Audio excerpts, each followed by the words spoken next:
John Deere, digging deep with modders so their voices we can hear.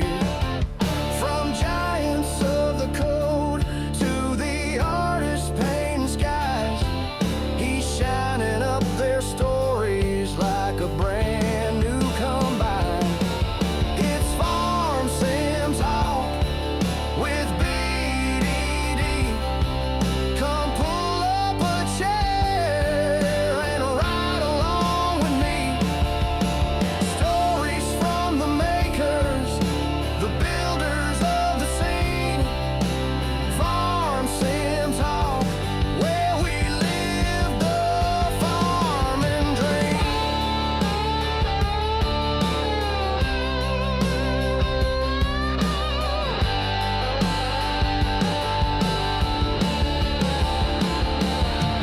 From tractors to textures, from silos to sounds, there's a whole crew of heroes making this world go round. So tune in and find out who's behind the screen. Farm Sim Talk's the place to see what farming really means. It's Farm Sim Talk with BDD. Come pull up a chair and ride along with me. Stories from the makers, the builders of the scene. Farm Sim Talk, where we live the farming dream.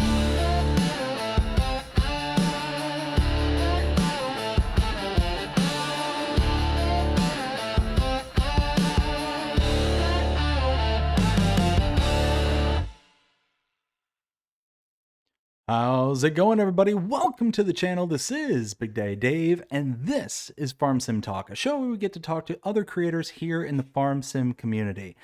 Hope everybody's having a fantastic day so far. Tonight, I am joined by Raxamelius. Rax, how are you doing tonight? I'm doing fantastic. Yourself, BDD? I'm doing absolutely incredible. Thank you so much for asking. Holy smokes, I see that we've got quite a showing here tonight. Give a few shout outs before we get going. I see Dust Bunny, Luke's Gaming, Old Gamers Lane and Wayne. We got Majors Gaming. We also have Ken Adlam. We've got Live Rosen. We got Farmer Donkey, Mama Bear Farming. All the people. All of them. We got them all. How's everybody doing tonight? Hope you're having a fantastic night so far. Rax, you want to tell us where we can find you?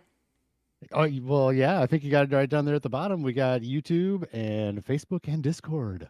I'm not as active as some Absolutely. people on Discord, I think, but yeah, it's all there. I check it out all the time. Absolutely. But YouTube is number one, obviously. So, yeah. Excellent. And do you want to give any shout outs before we get going? I do. There's a couple of groups of shout outs, and I'm not going to like shout out everybody. There's so many amazing people, and a lot of them are in the chat right now. But the first one I want to shout out is the two ladies that do a lot of moderating for us, for you and I, Lisa and Dust Bunny. They do more for all of our channels than I think maybe even we know, just sharing our stuff all over the place. So shout out to those two. Amazing. And also then I don't want to shout out two other people. I want to shout, and this is just a really, really selective list. Majors Gaming. He's been we've been kind of palling around since I started doing the Farm Sim stuff. And so I want to shout out to him. And then Dirty Nelson, because I took a little break a few months ago. And when I came back, it was Dirty Nelson that got me back into this community. And I didn't have this community before my little break. And so it was nice. And Dirty Nelson, I knew him. I don't think it was before he even made his channel. He was just hanging around my stream. So I want to say a big shout out to Dirty Nelson as well. But everybody's awesome. And I'm just limiting it to those two. So hopefully nobody else gets offended that I didn't shout them out. Awesome. So, there. Awesome. So tell us a little bit about yourself and what it is that you do here in the Farm Sim community. In the Farm Sim community, I do the vanilla challenge, and that means I don't use mods for the most part. If you saw my episode this morning, I had to use a little super strength. Did it come out this morning? I think it was this morning to get my truck flipped over. But other than that, I don't use mods at all. I don't use it to lift. I don't use modded equipment. All the gear I use is all expensive, and I have hard mode economy, and I make it as hard on myself as I possibly can, basically. So yeah, that's kind of where I'm at with the farm sim stuff, and that's all I have time for. I love the one map that I do, and I just keep trucking along on that one. Excellent, excellent. All right, Yeah, so how about we get going with this? Starting out with our first segment here, we got Digging Up Dirt. This is a segment where we get to know who you are outside of the farm sim community. So, first things perfect. first, do you have a job outside of content creation, or is this your primary job? Nope, this is not at all my primary job. This is a hobby so far. But yeah, I'm a airline captain, and fly the 737 for an airline. Oh, wow. So, That's are my you main source of income for the family. So gotcha, gotcha. So, you're flying like commercial with passengers. that's right. Yep, yep. Oh, 737s. Yep, yep. wow, wow, wow. All over the states. I get every little corner of the United States and Alaska, Hawaii, and a little bit of Mexico. Not too often down there though. But yeah, Where's your favorite place to fly in at? I've told my wife this. I said the only okay, so this is gonna sound awful, I guess, right off the bat. The only thing I'm gonna miss when I retire from this job is my New York City layovers. I love New York City. I just go into Manhattan and just walk around. I like it better than Hawaii and all the other ones. I just love walking around Manhattan. It's just great. I just love the vibe. And what's the one location that you could go the rest of your life without having to go to again? So okay, we're gonna go back a little bit. So the previous airline job, I was based in Memphis for a little bit. Oh my gosh, I just realized Dirty Nelson's from Memphis. Sorry, Dirty. Maybe he agrees with me. I said that my last flight out of Memphis before I came to my current airline, I said, I if we ever fly to Memphis, I am going to start calling in sick for every trip that goes through Memphis until they fire me. I will not be coming back. So, what is it about Uh, Memphis that you didn't care for? everything is oh boy, I'm going to start offending. I don't want to offend. Uh I don't know. Everything just seems slow, and I don't know. It just the airport wasn't nice, and I don't know. I think that's all I'll get into. Okay, okay, that's fair enough. Fair enough. Yeah, yeah, yeah. I've So, spent some time there though. I have spent some time there. so what kind of hobbies do you have? Do you like to go fishing, hiking? Do you watch sports? Oh, I got all kinds of hobbies, I guess. I'm sitting right next to my big old Lego Titanic, which is half taken apart because I'm getting a lighting kit for it. So I am a Oh, big kid in that regard. So I got a big old Lego. And I like golfing, as everybody that's in my stream knows. I'm golfing a lot now, right now. This is kind of a newer thing again. And I like to watch hockey. And I had played hockey somewhat recently, but I haven't played in a few years again. And I go on bike rides, and I'm missing something. Star Wars. What else? I guess I could look around my desk area, maybe find something. But farm farm sim is probably the biggest hobby right now, for sure. So. so obviously, my ears perked up when I heard hockey. Who's your team? Minnesota Wild. Sorry, Oh, oh, it's I'm sorry, yeah, everybody. it's The interview's over. We got to cut it stuck right in here. mediocrity. Yeah, stuck in mediocrity. Uh, I've made promises to friends that they're going to be contending in the next 5 years, and that was a couple years ago. So I got 3 years 3 years left to hopefully get some contention here. well, So they the big didn't they signing is make a pretty pretty big close. signing here recently? Yeah, they got their big player signed to the biggest contract in the history of the NHL. Wow. So we'll see how that goes. I think it'll be good. It'll be good. They were stuck. They had to sign him. That's just Mm-hmm. Kaprizov. They had to sign him. They couldn't let him go because just having him here is going to attract other free agents. And my daughter was definitely happy that he stayed too. She was very happy that day. So that he signed. Excellent, excellent. So, what kind of got you into golfing? So when I was, this is maybe, God, I can't believe this. It's been 20 years. So I started golfing with a buddy 20 years ago before I was even married. And so I was more than 20 years ago because we're coming up on 20th anniversary real soon here this month. Oh, But congratulations. yeah, oh, thanks. So it was more than 20 years ago. I'd go golfing with a buddy, and I went a lot one summer. And then the next summer, I think we went maybe a couple times. I didn't golf again until like last year. And there was some dance dads. My daughter's in dance, so there's some dance dads that were getting together to go golfing. I'm like, yeah, I'll go. Sure, why not? I got the club still, so went a couple times last year, and then another buddy of mine is like, I'm going golfing every week this year, so you want to come with? Like, yeah, I do. So, and that actually he told me that like he just like a month or two ago. So, ever since then, I've been golfing a lot. I've gone out already 5 times in the last month or so. So, went yesterday and today, and that's why I'm wearing the shirt. By the way, I don't usually wear collars. Oh, I And just I thought had you the shirt dressed on up. already, and I was like, oh, the BDD interview. I gotta keep dressed up, so I'll just keep it on. I was about to say, I thought you might have dressed up for the show. I mean, Yeah, no, well, I left it on for the show. I mean, that's what happened. Was I left it on. I didn't dress up for the show. I just didn't undress for the show. well, I memean, in all fairness, I show up looking like a schlub. So, I mean, you showing up with a collar, making me look the way I look. I Yeah, don't know. yeah, no, it was I probably would have been in a t-shirt, but yeah, yeah. uh, so you mentioned Star Wars earlier. Would you say Yeah. that's one of your favorite movies, or? Well, I don't really rank favorite movies, but I mean, I'm a huge Star Wars fan. I mean, I don't rank them they're like just on their own little side deal where they're not necessarily favorites or not. They're just a side deal that I really get into the Star Wars universe. And I've read a lot of books about since Disney bought them.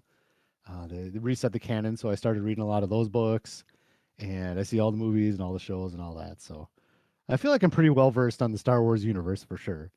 And I'm not one of those that are original trilogy or bust. I'll watch it all. So Gotcha, gotcha. So, what's your take on Phantom Menace? I did not have that big of a problem with it. This is funny. Okay, so here's a fun story. I was super into Star Wars and the Phantom Menace is coming up, and the first preview for the Phantom Menace is coming out. And I still get crap about this from my friends. It gets brought up at least once a year. The trailer's coming out for Phantom Menace. This is before YouTube, before any of this, right?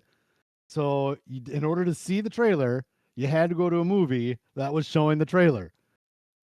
And the movie that was showing the Phantom Menace trailer was Wing Commander.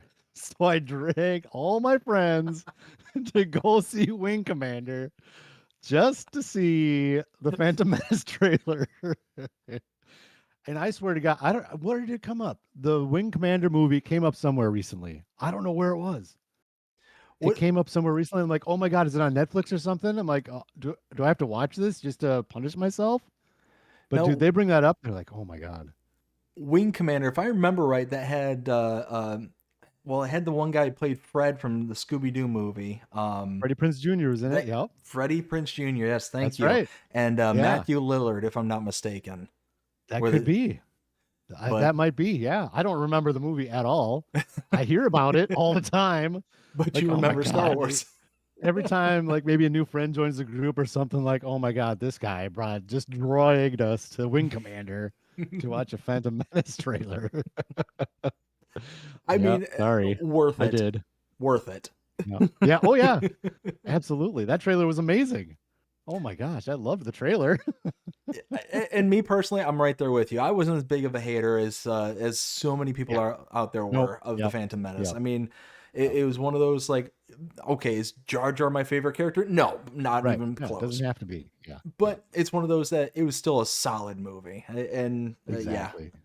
But Yep. I think so since Clone Wars animated came out, I think a lot of the prequel stuff has died down because it added so much more story, and everybody's like, "Oh, there is actually story in there," and I think that's mhm. helped a lot. So that is an amazing series too. The Clone Wars animated series is amazing. I've watched through it 2 or 3 times. It's unbelievable. It's so good.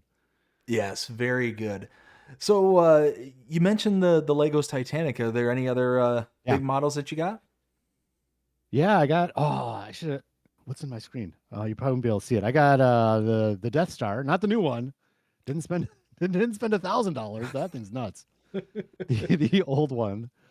And yeah, so I got that, and then a few years after I bought it, we got the lighting kit for that. So it's got like a neat lighting kit in it and everything. So it's pretty cool. Like the lasers light up and stuff, and Oh, I was I getting love the ready to lighting kit. ask.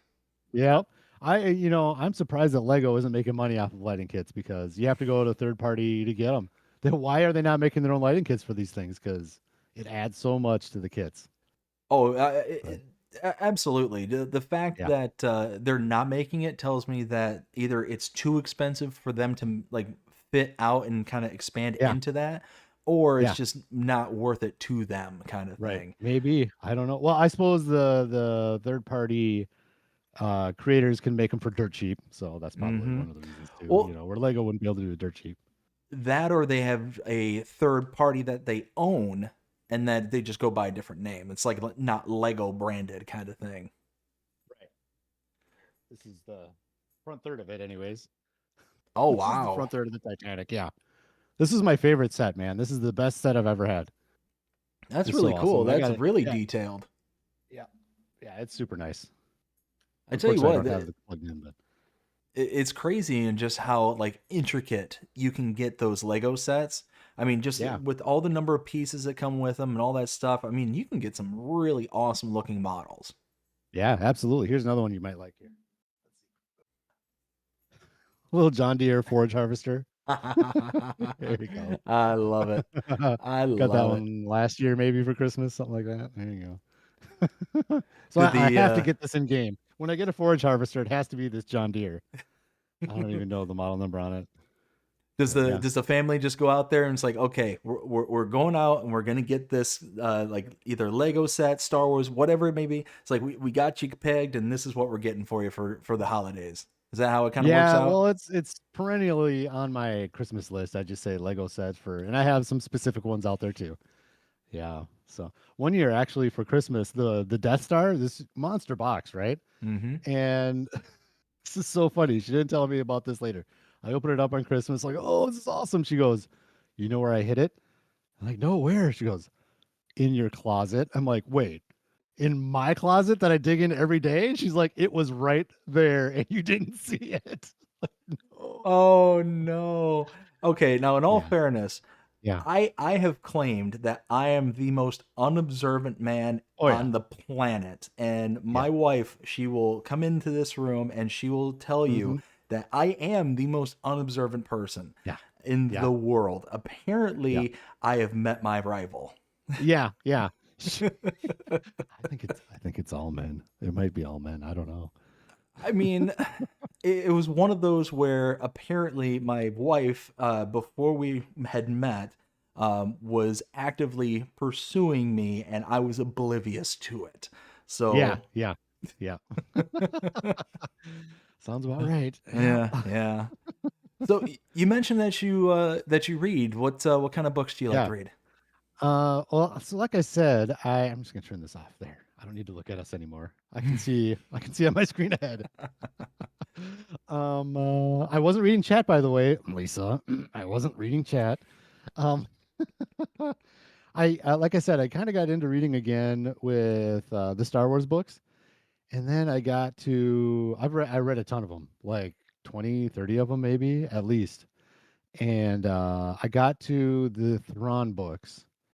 And the first Thrawn trilogy, not the first from back in the 90s, but the new Thrawn trilogy, I read through fine. And then there was a second one, and I read the first book and the second one, and I just couldn't anymore. I was like, it barely connected to the known what we know in Star Wars, and it like has I'm so bad with names, and all the planets had new names because it's on the way outer rim. Thrawn is like from way outside the galaxy.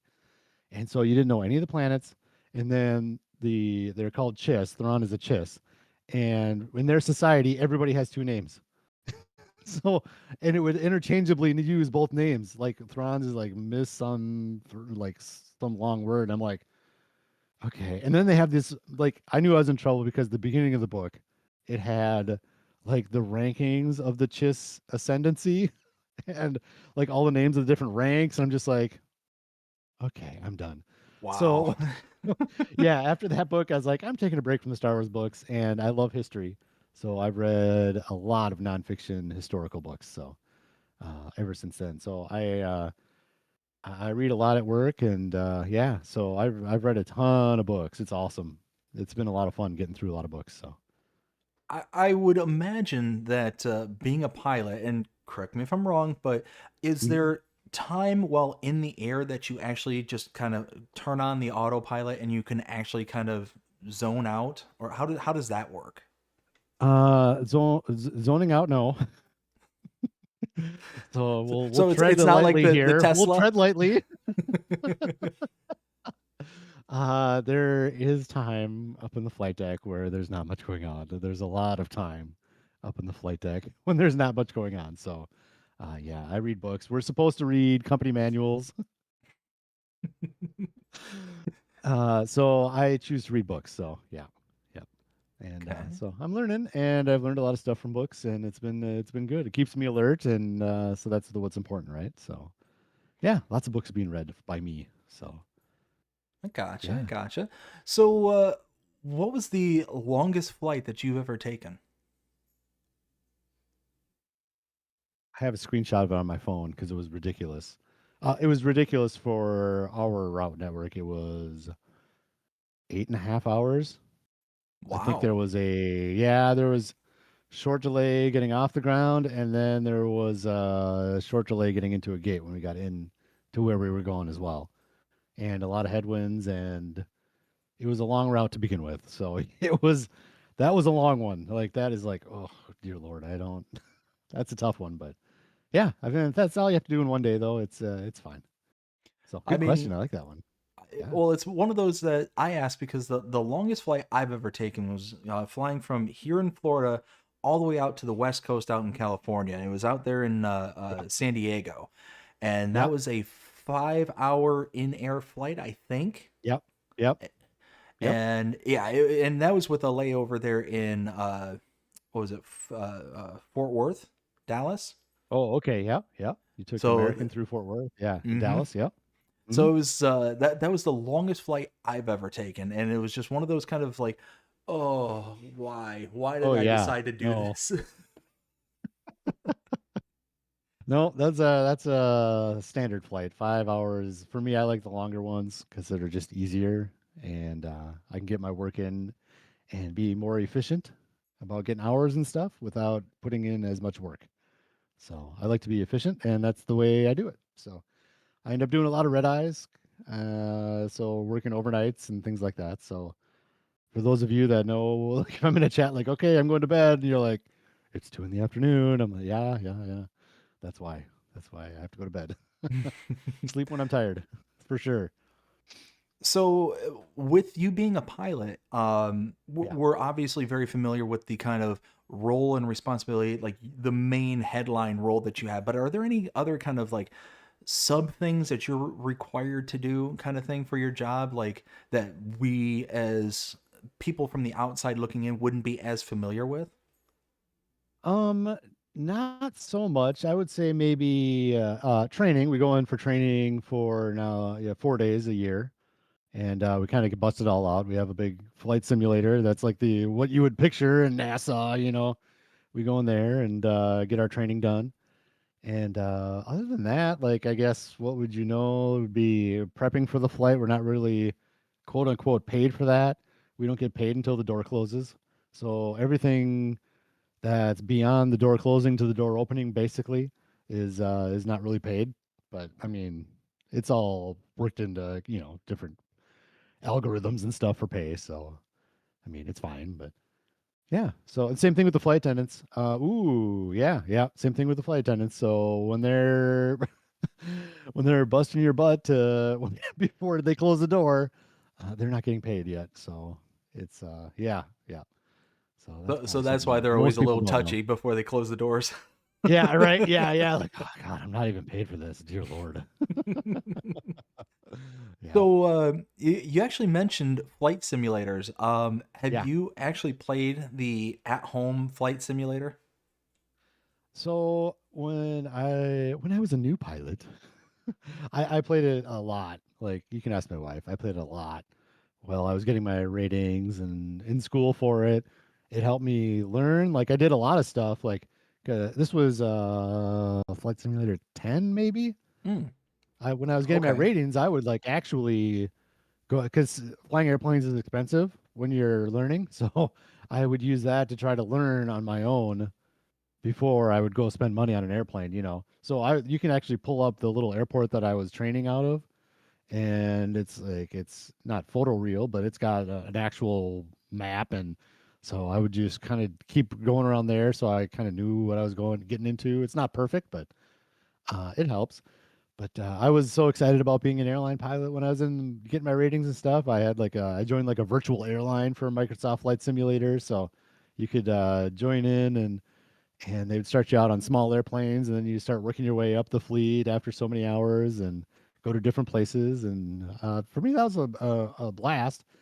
But then I think it was around the time I got furloughed. I was like, I finally was, maybe it was when I got recalled. I was like, this is work now. Like, it's hard to convey, and that's what flying is now. It's work. Like, it's a good job, and if you have to go to work, that's a good place to go to work. But it is work. I tell my wife all the time.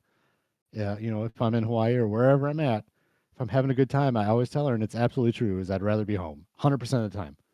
Whatever it is, I would rather be home.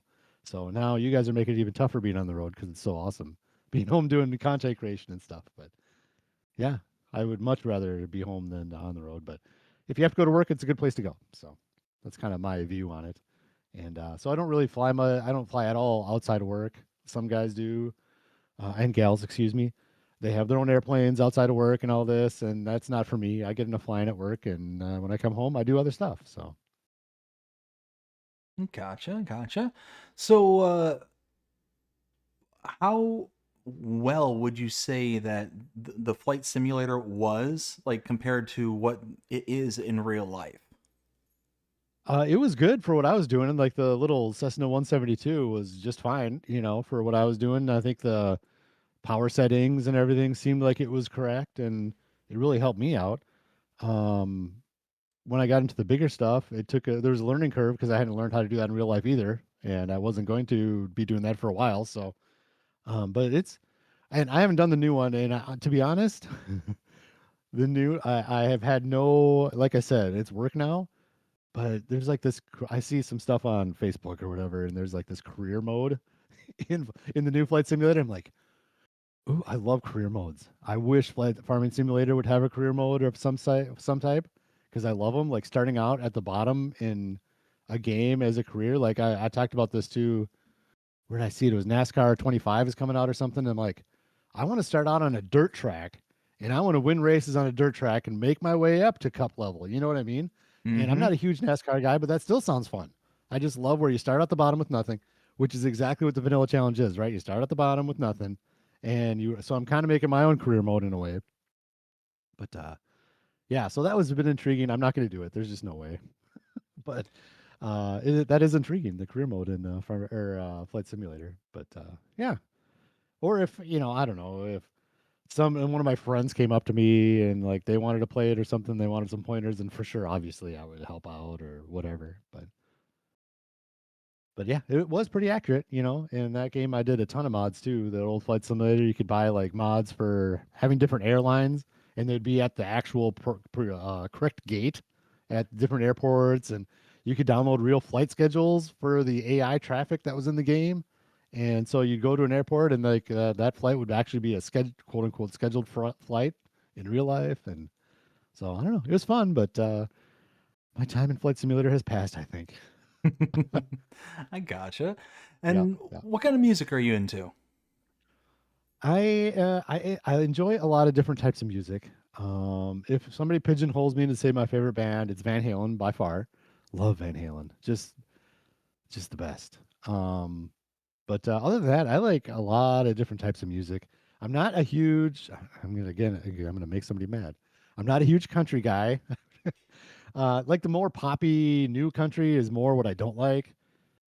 There's some songs like I don't know if those of you that were on my stream today, you heard that new Lisa song, the new song that was made for Lisa, and because that kind of country is good. I don't know, like there's like this dirtier, grittier country that I kind of like. I would never buy it or anything, but I enjoy it, and some of the Nacho songs are good. But yeah, mostly not country. But I do. But again, I have some Garth Brooks and some old Tim McGraw, and I like my parents' country, like Kenny Rogers and Statler Brothers, stuff like that. That's all good stuff too. But and here I am. I don't even like it, and that's all I'm talking about is country. Mostly rock and roll. I grew up on like Poison and Warrant. My first concert was Poison and Warrant from the Flesh and Blood tour. My dad, God bless his soul, brought us to that too. Me and like a few buddies went to that concert. That was something. He's like, Warrant, no. He's like, Poison was good, but Warrant was not good. Um, yeah. So, but Van Halen, a buddy and I like decided in high school, like, well, we should probably pick a favorite band. How about Van Halen? Okay. And then I just never looked back. I'm like, I was just mesmerized by the music, and that was around for Unlawful Carnal Knowledge, around that album time. So early '90s. Yep. Yep. So followed that Gotcha. that drama. The Van Halen drama just keeps continuing. It just doesn't stop. And he passed. I remember when he passed, man, I was just getting off an airplane going to work, and I was like, oh, you knew it was coming, but it was still sad. It's like, oh, geez, lost a good one. But yeah. Absolutely. So what's some of the oddest or weirdest books, movies that you've seen in your lifetime? Wing Wing Commander. No, but another one too though was, I don't remember when it came out. I was young still, and it must have been when I was in middle school, so maybe late '80s, early '90s. There was this movie called Jacob's Ladder, and I could not figure this thing out. I don't know if you remember that or not. I don't think it was a huge movie, but we watched it, and I was like, "What is this? I don't even like. I can't comprehend what's going." Couldn't figure the movie out at all. And I just remember that for some reason, that movie, I just was like, what in the world is this? I can't figure it out. So, Jacob's Ladder from the late '80s, early '90s, or something like that. I don't even know who was in it. I don't remember anything about it because I was like, wow, this is something. Now, with you being as big into Star Wars as you Yeah. that you say you are, one of the Hmm. things that I always point to, and I know a lot of people here who watch this show regularly know exactly what I'm going to say, is have you heard of the Star Wars Holiday Special? Oh, yeah. Oh, Oh. I've shown it to my kids. Oh, yeah. But my kids know about it. uh, There's some so parts that get a little like, well, maybe the kids shouldn't be watching this. it sounds like you're a pretty good father. Oh, yeah.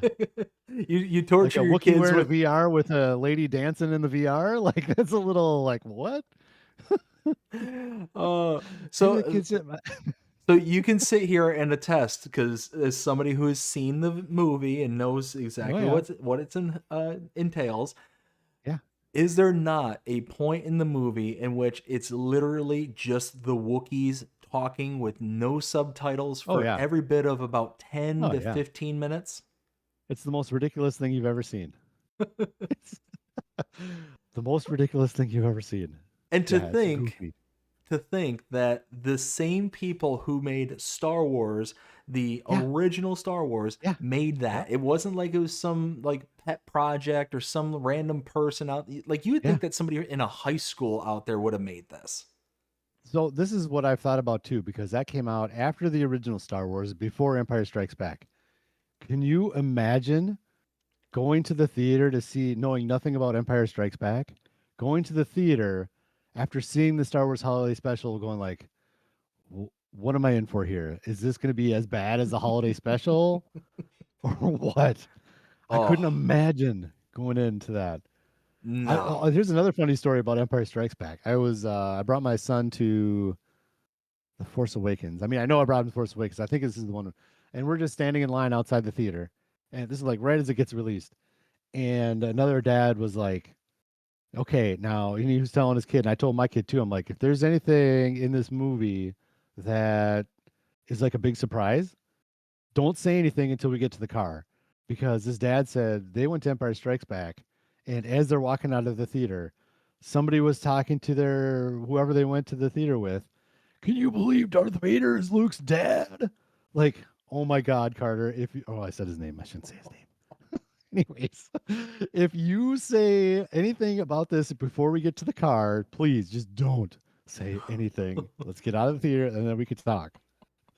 Like, what the heck? Oh, I could only imagine just like Oh gosh. ruining the whole thing for the next group of people on their way in. Oh Yeah. man. Yeah. Unbelievable. I'm like, that's so awful. I'm so sorry. Just don't do that, please. Like, we're gonna Well, get out of the theater before we talk. so was it just that they were excited to talk about it, or was it like they were I meaningful, think like so. purpose? I don't think they were meaningful. From what it sounds like, it wasn't me. It was some other dad that was waiting in line talking about it. So I'm Oh assuming my it was goodness. probably, I don't know. We have this rosy colored picture of past, right? Like, that's before people would troll people, right? So Mm-hmm. they wouldn't do anything like that in the early 80s. No, No. no, of course not. They Uh, were angels in the e- 80s. Everything was perfect. Sunshine and rainbows. Oh yeah. Everything was perfect.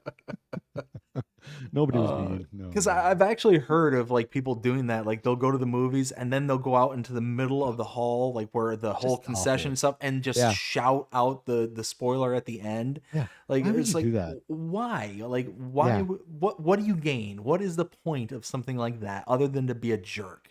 Yeah. So bad. Absolutely. I don't get it. I don't get it. Yeah. So, what would you do if content creation was no longer an option for you? Let's say your machine just blew up one day and you didn't have the means to run out and fix it right away. I would get a lot of stuff done around the house. The honeydew list is piling up because of Farm there Simulator. there may or may not be a backsplash in the kitchen that needs to be replaced. And there may or may not be a living room that has popcorn on the ceiling that needs to be scraped. So okay, so Now, Farm to be Sim is fair, ruining yeah, lives. Okay, yeah, that's. yeah. I thought this was a nice No, wholesome game, and then all of a sudden you come on here tonight to tell me that Farm Sim is just the. uh, no. Honestly, though, both of those, my wife and I are just waffling on design stuff. I mean, am I sad that I'm not doing it right now? No, but we're waffling on the design. When the design stuff is figured out, we'll do it. But we're just struggling with what we want to do with it, and it's not all that bad right now. So it's not like a huge deal. But we had the what happened was we had the countertops replaced, and it had old like wood for mica on top countertops, Mm-hmm, and mm-hmm. then we bought some granite to put in there, and it's like a quarter inch lower. The granite is a quarter inch thinner than the other old countertop. So there's a quarter inch gap all the way around the bottom of the backsplash, and it's a little dated too, but it's not the worst. That's why it hasn't been done either. None of it is the worst. So I think we've taken care of the worst stuff around the house so far. But You got to yeah, start out with the worst and go up to the least. So I trust me, I get it. yeah, I've done a lot of construction stuff. Construction, that's not the right word, but remodeling stuff. I redid our entire master bathroom. That was a beast. Like that was a huge, huge project, and like putting in a tile shower and all that. I did that at the old house too. Mhm. So I like getting into that stuff. I just have a hard time paying somebody to do something I could do myself. Oh, So it takes a lot of research and thinking, and you don't just go into it. But yeah, yeah, you do some of it yourself. oh yeah, yeah. No, Yeah, I'm right yeah. there with you in our last Hmm. house. So the one before this house that we're in now, basically every square inch of that house I've redone at one point in time or another. Yeah. Master bathroom, master bedroom, master. I'm sorry, the spare bathroom, the second bedroom, the living rooms, because there was two living rooms. The only room that did not get touched were the laundry room and the lanai. Those were the only two rooms in the entire house that I did not touch at some capacity, but Yeah. complete and utter gut jobs. When we first moved in, because the house was built, it was built in the I think it was 68 or 69.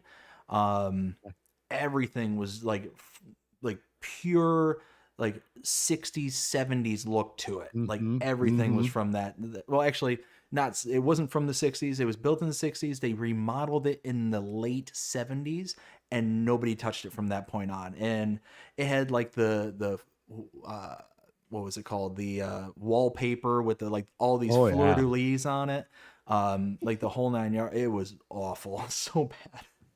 Yeah. Yeah. Yeah, it's just, and then once you get done with the whole house, then you got to start over with what you did first and redo it all again.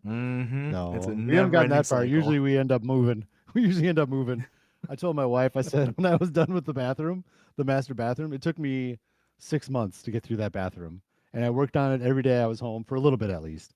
I'd do something in that bathroom for 6 months. I told my wife, I said, it's going to be a long time from now. I'm going to die in this bathroom. We're not moving. I'm going to die in this bathroom. I put too much work into this for us to move. Oh, So, so in our original master bathroom, uh, it had a one of those insert showers. So it was just like the hmm plastic tub liner, but oh, they yeah. didn't put the Yep. right like underlayment underneath the tub itself. So I walked in there, and in those times I was far bigger than Yep. what I am now. hmm And I stepped on it one morning, and it's like 6 in the morning. I'm half asleep. I turn on the shower, I walk in, crack, just fall Yeah. right through the whole pan of the Oh. of it. And I'm like, I'm too tired and too Yep. angry at this point in time to have a proper response to what just happened. Yep. Yep. hmm So that's what fast tracked the whole remodel Yeah. on that place. Yep. Ours was it wasn't a disaster. It was just it was like this little 4 by 4 foot shower. Was it even that? It wasn't even that. It was small. And there was one little thing for a soap dish, nowhere else to put product. And it was just like, I don't want to put my stuff on the floor in the shower. That's gross. I'm like, so that was the first one. I'm just like, this shower has to go. And it was all glass, so you had to squeegee it when you're done. Squeegee, squeegee, squeegee. And Mm-hmm. no, we're done.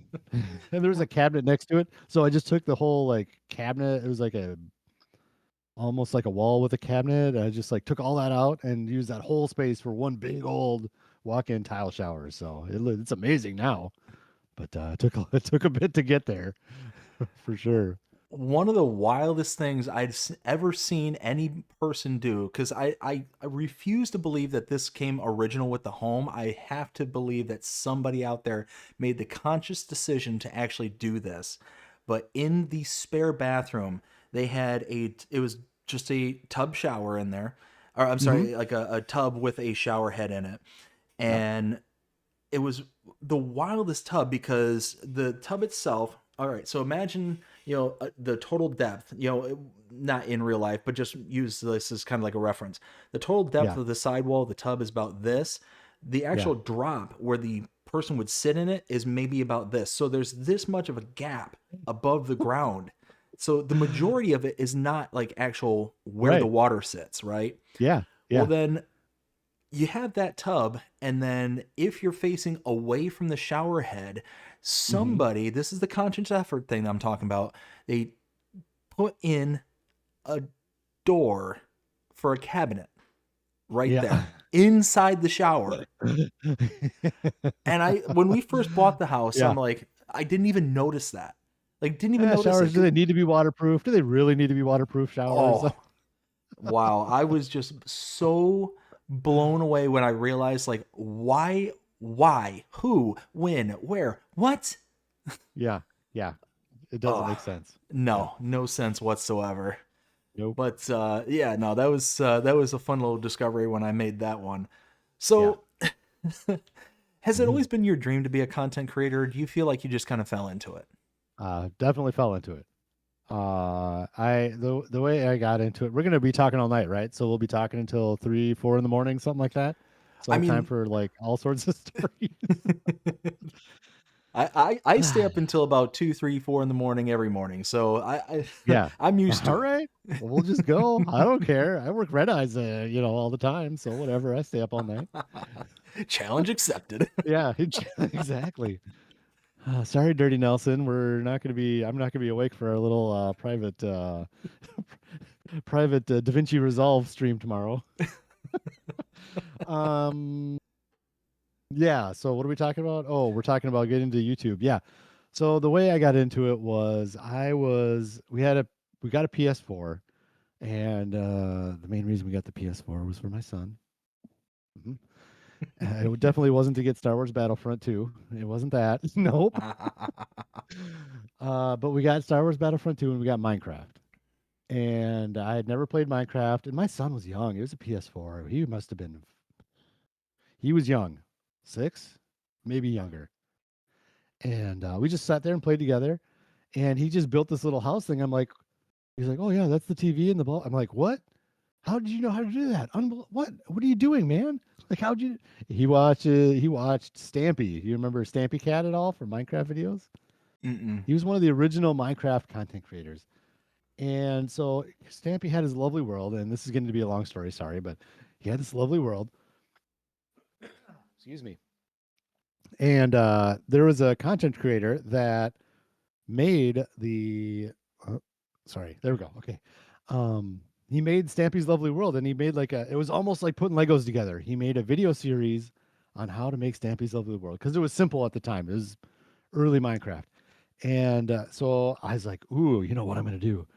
I'm going to make this Stampy's Lovely World for Sea Monster and we'll surprise him so that he can play inside Stampy's Lovely World on the PS4. I'm like, he's going to love that. So, of course, yeah, I did that. And it was for him. It was for him. But I was enjoying it. I was learning about Minecraft too by doing this. So I did that and then showed it to him. And then I'll cut some more out here, I guess. The content creator that made those Lego instructions for making Stampy Lovely World decided to do his own playthrough on Minecraft, his own little world that he wanted to make. And I'm watching these videos and I'm like, I can do this. I have, you see the guitar behind me, and I have a microphone, and DaVinci Resolve is free, and OBS is free. And I'm like, I don't even have to spend any money. I can do this. So I decided, yeah, I'm just going to do it. Why not? We'll just have fun. Just do it. Just jump in and just do it. So I did. And so that's how I got started in doing Minecraft videos to start with. And then Minecraft videos are a bloodbath, just a bloodbath. Like, I think YouTube looks at, oh, you're making Minecraft videos. Great. And then nobody's going to watch them because we're not going to show it to anybody. So I did that for a couple years. I did some updates, and I had some fun with some of the community, but not there were some followers that would watch me and kind of comment and stuff. And sometimes I'd go back and I'd watch the videos, and it's just as interesting where you watch back your video, and I got maybe 12 episodes into this, and I'd go back and watch the first 12 episodes, and I'm like, oh my God, I'm like saying, I don't even remember what the word is, but this word, I'm saying it constantly over, and the whole video, I'm saying this stupid word and it makes no sense anyway. How did I not see this while I was editing it together and things like that? So anyway, so I did that for a little while with Minecraft, and then I took a break and kind of got into Farming Simulator by I was watching a YouTuber called Smarter Every Day. Great stage. Have you seen Smarter Every Day? That dude is No. amazing. Oh my God. He's so good. It's it's a real life thing, and it's not anything with video games, but he was one of the episodes he was developing a video game. And he went to this video game convention, and behind him, he had nothing to do with Farming Simulator, but behind him was the big old sign, Farming Simulator. I'm like, I've always kind of had that in the back of my mind, like maybe I should try that. And then sure enough, it was for free on PlayStation Plus. So I downloaded it, and then I'm like, I like this enough, but I didn't like the slot count thing. I'm like, you know what? I'm just gonna go all in. I'm just gonna buy it on my computer and just go all in, get the expansions, all this stuff. And I was just playing it on my own for a while, and then there's got to be people making videos about this stuff. So I started looking around, and oh yeah, there are people making videos on this. And I'm like, can I do it? Because the Minecraft one was nice, making Minecraft videos, because I could plan out what I wanted to do for a build in an episode or whatever. And I could play the game while I'm on the road and gather all the resources I need. And I could make any things in creative that I want to plan stuff out. And then when I come home, I can record the video. And if I need to leave right away, then I can go on the road and I can edit on the road and upload it or whatever. But I always record at home. I don't record on the road. So it just was perfect. And then I'm like, well, with Farming Simulator, how am I going to do this? And I'm like, you'll figure it out. Just do it. So I just hopped in and decided to go with this, and I'm glad I did, man. The community here is awesome. It's so much fun. So Oh, absolutely. One of the best communities I've ever been a part of. yeah, yeah, So absolutely.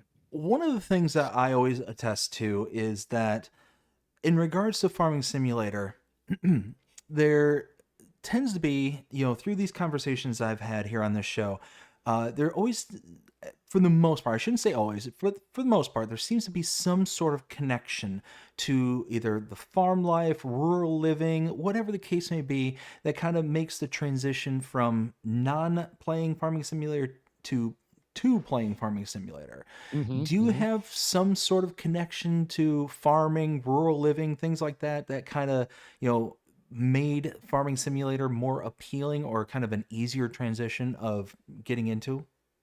Yeah, I my dad grew up on a farm, so eh, it's not something where I heard some stories from the farm when I was growing up, and I share those stories on my stream when I can remember them. If something makes sense, I'll share those stories. But yeah, he grew up on a farm, and I wish I could get into more details on his farm, but I can't because of personal reasons.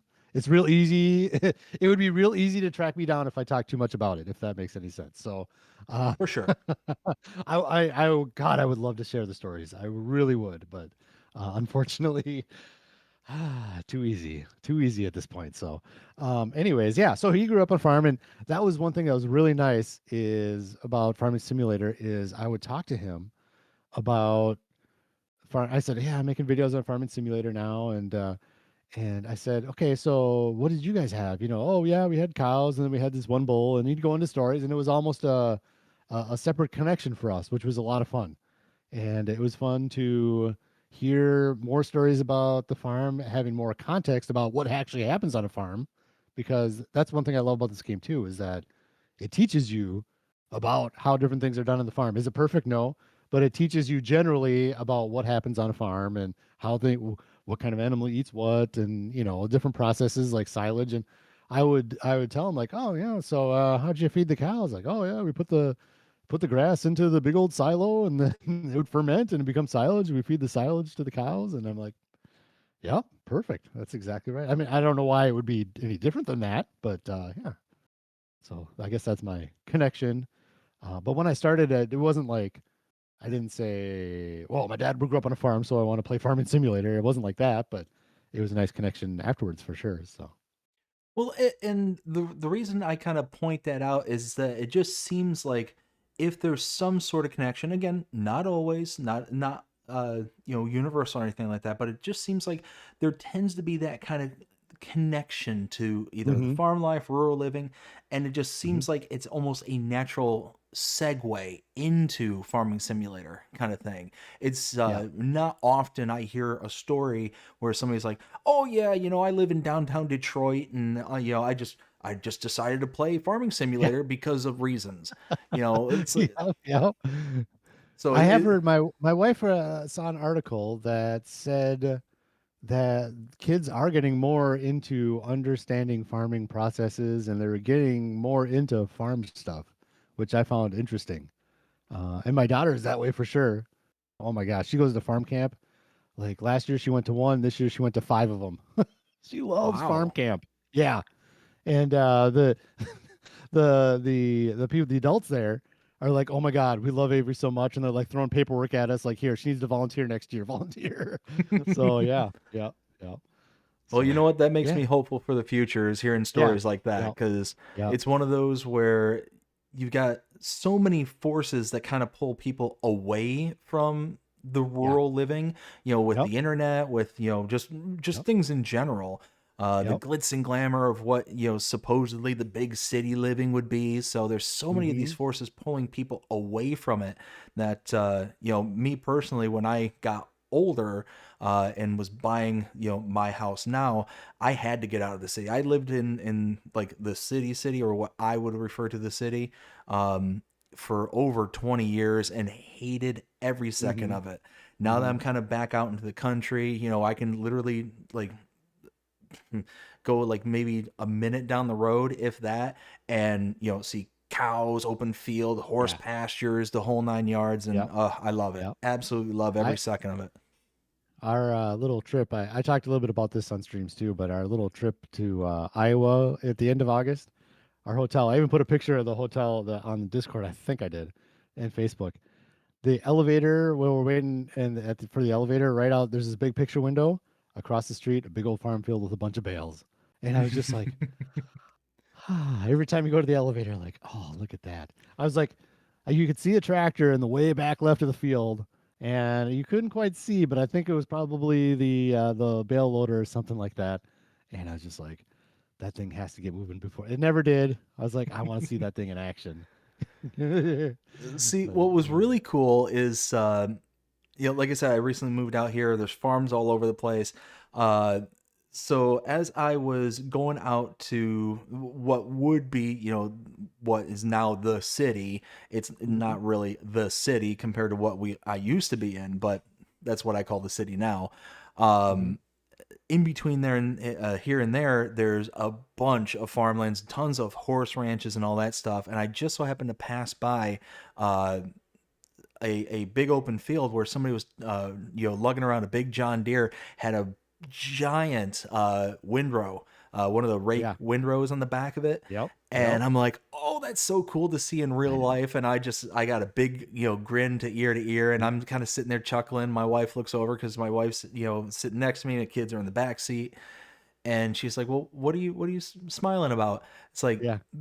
because I just got to see, There's a windrower right there. yeah, What is there not to smile about? exactly. It's a wind. Exactly. It's a So I just windrower. got to see a tractor with pulling a windrow around and they're Yeah. working. This is where we live. I'm a Yep. happy boy now.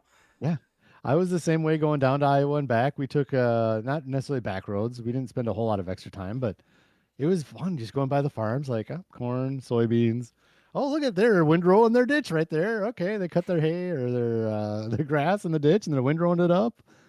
I loved it. I was just like this the whole way, just back and forth, scanning the horizon. It was awesome. So you had mentioned that you had, the wife, the kids. Uh, Yeah.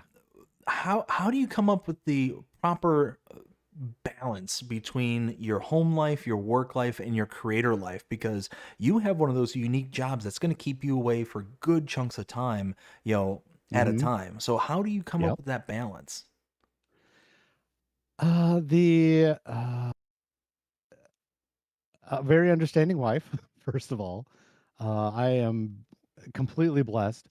If the guys are getting together for the football game, I always ask out of respect, do you mind if I go watch the football game over here or there, put it on the calendar, And so, very understanding wife about that stuff, about having our own time together and separate.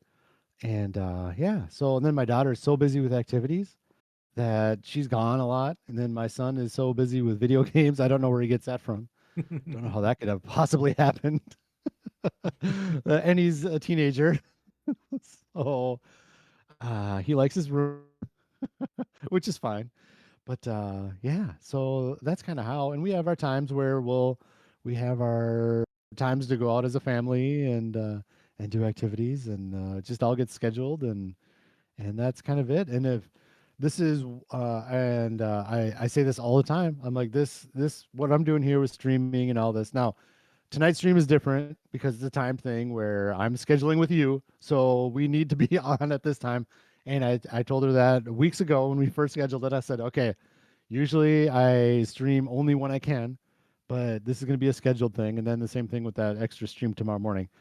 And it's going to be a scheduled thing, so I need to be on for this stuff. But other than this, it's all where I do the stuff whenever it's possible when I have free time, which is a lot of the time because she's very understanding and is amazing. So yeah, I don't know if that's a good answer or not, but there you go.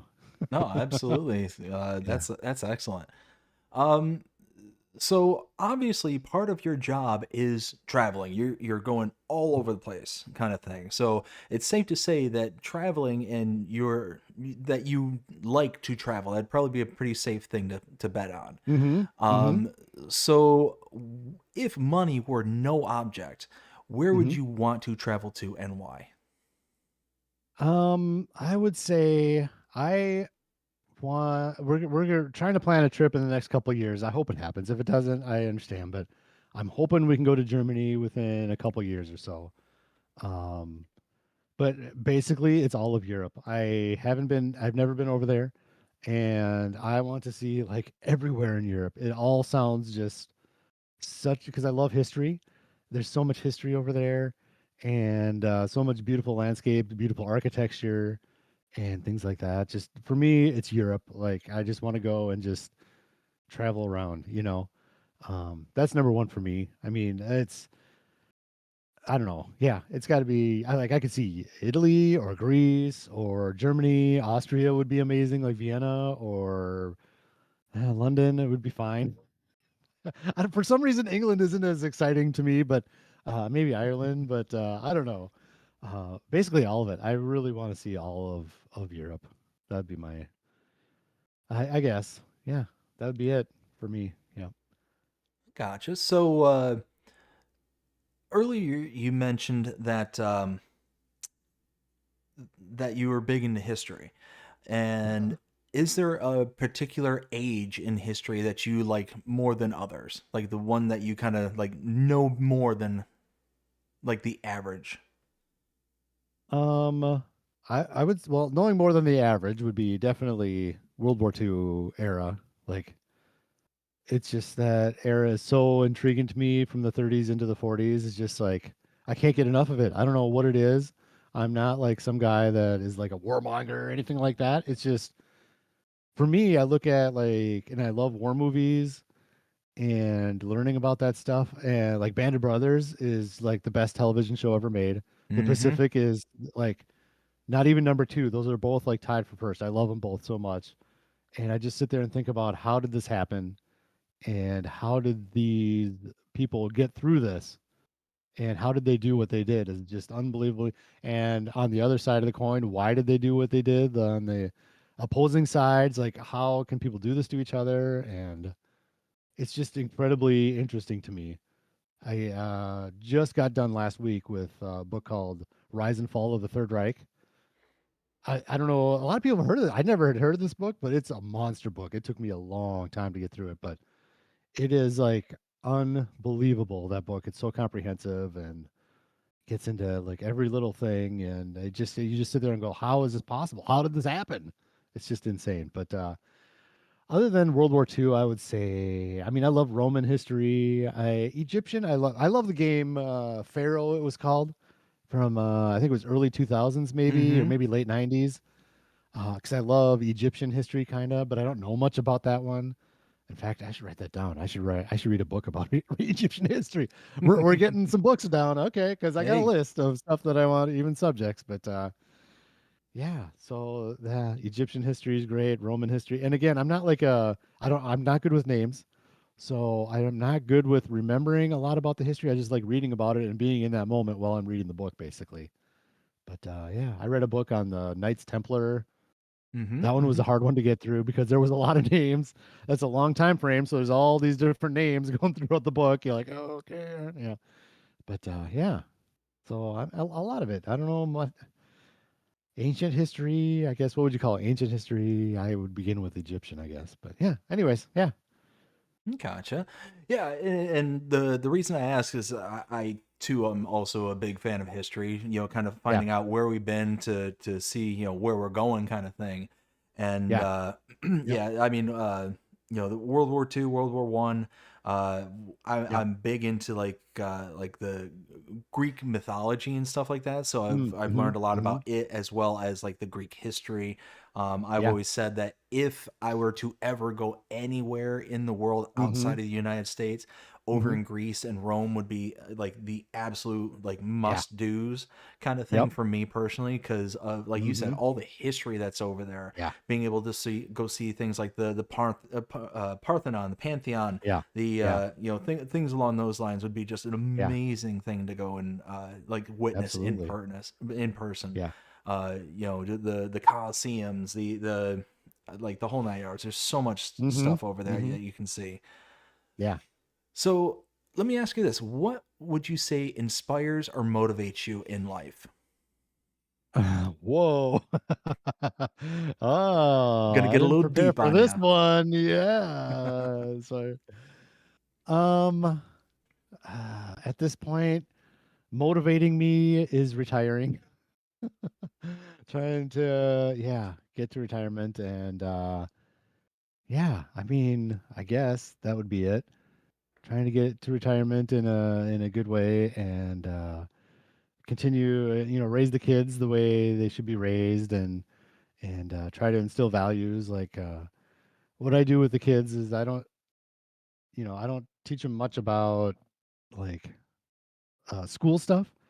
I more try to, and I think I don't know that anybody really sees it this way, but I'll talk about the Beatles a lot with them, just to get them into like, okay, like this is stuff you're. I don't say this, but this is stuff you're not going to learn in school.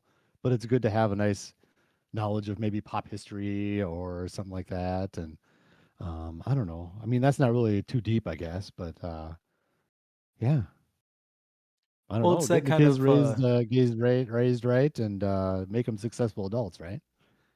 oh, absolutely. It's giving them that eclectic background that That's right. most Yep. schools are not famous for doing. Right. Well, yeah, and they shouldn't. I mean, they definitely shouldn't be teaching them. Maybe in music class, learn a little bit about the Beatles, but yeah, the Exactly. like old movies or old culture or history of this or that, and like they learn history in school, but it's all the same stuff that we learned growing up, right? So Hmm. there's other history that you can learn about, and yeah, yeah. So, what's one thing that people are generally surprised to find out about you?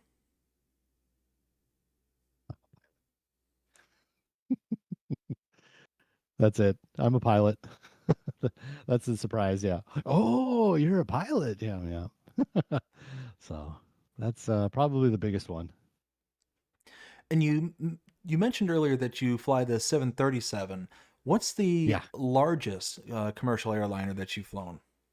Yeah, that's it. Yep. Oh, that's it? Okay. Yep. Yep. Yep. I've flown the 737. I've flown the Airbus 320. I've flown, the 320 family, the 737 family. There's different models of those, but I've flown CRJ 200 and the Saab 340. That was my first one in an airliner. It was a Saab 340. It's a little turboprop. I flew out of the Minneapolis area, and yeah, and then a bunch of small stuff doing training and stuff. But I'll tell you a little story from flight instructing. This was amazing. This student comes in and he wants to get his commercial rating.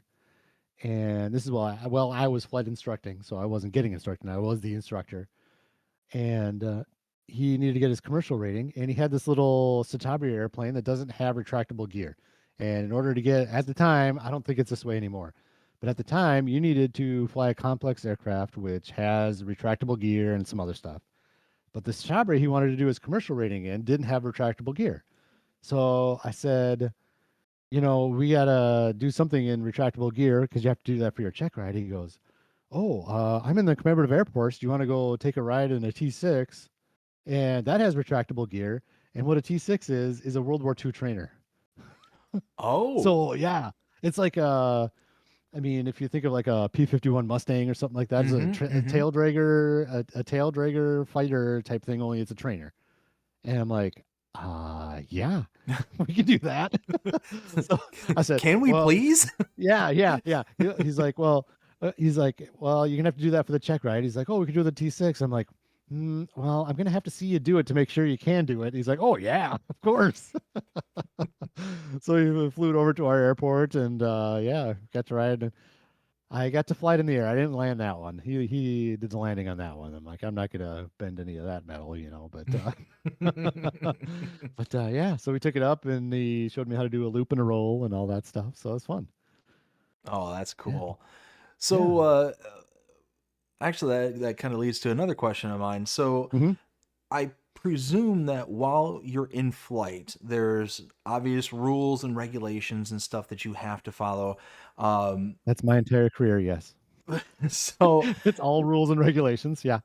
so you mentioned that he did a roll and stuff like that. Yeah. Is that Yeah. like things that you do like outside of the people having giving you permission, or is it like acceptable in certain situations? Like how does something like that work? There is so around big airports, so around the big, city airports, well, around every airport, there's airspace. Hmm. So different airspace has different rules. And I, at this point in my job, that airspace doesn't matter because we're always talking to air traffic controller and we're never doing anything outside of what we usually do. So we don't even need to worry really much about airspace anymore. And if there's like restricted airspace, then air traffic control will just tell us where to go to get around it. It's not like we have to pay attention to like, hey, there's restricted airspace over here, and then talk to air traffic controllers. Hey, we need to go around that. They already know. They know where all the airspace is, and we're either flight planned around it, or they give us vectors around it, or what vectors, a heading. So they'll say fly this heading to go here or whatever, or give us another fix to go to. But like for in this case, there's two different types of rules. There's instrument flight rules, which all airliners are on instrument flight rules, and then there's visual flight rules, which general aviation stuff is on visual flight rules. You don't need to talk to a controller as long as you're outside of that airspace. There's certain airspace that you can be in, and you can just go do whatever you want. So I haven't done that in a long time, but yeah, you just kind of get out of town basically, and over the countryside, you can go fly wherever you want. It's basically see and avoid. So, Wow. yep, Okay. yep, I, I did not expect that to be the answer. yeah. It was It- a little bit it- long-winded, but yeah, well, I yeah. mean, just the fact that it sounds like, at least, and correct me if I'm wrong, but it sounds Uh-huh. like once you get out of the city airspace, it's like the Wild hmm West. It kind of is. There a lot of times they set up a practice area, which is huge, and so every flight school knows where the practice areas are. And then I can't remember. Maybe there's a certain radio frequency for that practice area just to give advisory calls, like, "Hey, we're over here and we're doing this or whatever." I don't remember doing much of that though. You just kind of go out and get out of the airspace and go do what you need to do. Yeah, there's That's, just I guess there's not that much traffic out there, so it's not a huge deal, I guess. But it's mostly see and avoid at that point. Yeah, I mean, that's cool. That's something that, yeah, again, I it's never very expected that to be an yeah. answer. It's not something that I've done in so long that maybe I've even forgot that how like freeing it is to just be able to go do that. Because we're so obviously like we have our exact clearance exactly where we need to be, and and everything is so precise with the airlines that yeah, I mean, I guess I just haven't done that in a while, so maybe I should. It'd be more freeing. It's more real flying, kind of, almost, in a way. So, one of the scariest flight experiences that I've ever personally had is I took a Spirit Airlines flight, and Hmm. that, okay, that was the end of the story. Yeah. No, no, no. Uh-huh. But no. So my mother. Real quick, sorry. Uh-huh. Good luck to the Spirit family, man, because they're in tough shape right now. Like, it's do a joke all you want because everybody does, and it's cool, and it is funny. You're like, oh, they're in trouble right now. They're in trouble. So hopefully, like, not in like legal trouble, they're in financial trouble. So Mm-hmm. Mm-hmm. you just feel for all the employees. So I'll do a shout out to that. How about that? Because No, their employees are awesome. Yeah. But go ahead. Yes, continue. I'm sorry. no, no, no. So yeah, I couldn't agree more. There's nothing Yep. worse than knowing that there's, potential, people's Mm-hmm. jobs at risk and stuff like that. Yeah. You never Yeah. want to hear that for anybody. So yeah, I Yep. mean, Yep. good luck to everybody out there. Yeah. Regardless of my personal experiences with them, I don't Right. ever wish, A lot of people's personal experiences. Yes. yeah. So Yeah. my mother and I, we were Yeah. actually, we were just getting ready to move down to Florida. We were living in Michigan. I lived there for well over 22 years, maybe 23 years, and then we Mm-hmm. were moving down to Florida. Well, during one of the kind of flights down, we decided, hey, we're going to go down there, kind of take a look around the area, and see what we can see, kind of vacation before we kind of like take residency, kind of thing. Yeah. And we were down in Florida, everything was fine, no big deal, and we had got to the airport to fly back. And as we are sitting there in the plane on the runway, we start to climb, and all of a sudden, boom! Like, it felt like a bomb had gone off. It was Mm-hmm. like one of the scariest things that I had ever personally, because at that Yeah. point you have zero control of what's going on. You're just like, okay, Mm-hmm. well, this is my life. Yep. Yep. Um, and then they come on the horn, and it's like, you know ladies and gentlemen, we are having an emergency. We're going to make an emergency landing. Da da da Oh da. wow. Oh yeah, they basically they turned right back around and went right back to the ground, and Wow. it was wild. I guess I think what had happened is that the uh, jet took in a bird kind of thing and the runway, and then we Yeah. proceeded to walk however long the distance was Mm-hmm. to get back into the terminal kind of thing. Yep. So it was like it was the wildest experience that I'd ever been through in my entire life. But we had gotten, Yeah. I think, like two free, basically first class There you go. tickets at that point. All right. Yeah. Yeah. So it was what it was, but it was That's a bad pretty. day. That's very unusual. That is a very bad day. Yeah. Yeah, yeah. I have So not had deal with anything like that. So well, and that was going to be my question to you: is yeah. has there ever been a situation like that? Maybe not to that extreme, but Yeah. has there ever been a situation where you've had to emergency land or do like what's the wildest story that you can tell us here tonight? This was on the turboprop, and we were coming out of Minneapolis, and we were supposed to go up to northern Minnesota, and there were storms in the area. And this is before, again, Wi-Fi in the airplane, so we don't have like now we have iPads, we can pull up radar and we can see where all the storms are or whatever. So we look at the radar before we leave, and we have a radar on the aircraft that'll paint it right what's right in front of us, and it'll show us where the storms are. But we take off, and we're starting to head out of the Twin City area, and the air traffic controller goes, "You got heavy to extreme precipitation from 9 o'clock to 3 o'clock, or no, yeah, 9 o'clock to 3 o'clock." Like, right. Okay, so we're gonna turn around, and at the time too, we didn't have sat phones and stuff on these airplanes, so you had to dial in to try to get to talk to somebody from the company on the ground on our second radio, and they're like, "Oh, it looks like there's a hole over on this side, so come back towards the Twin Cities and then go up around the other side." And so like, okay, so we go around that way, and as we get over there, the hole is starting to close in with thunderstorms and stuff, and we started getting into a little bit more. Probably the closest I've been to severe. I think it was severe. It was really close to severe turbulence.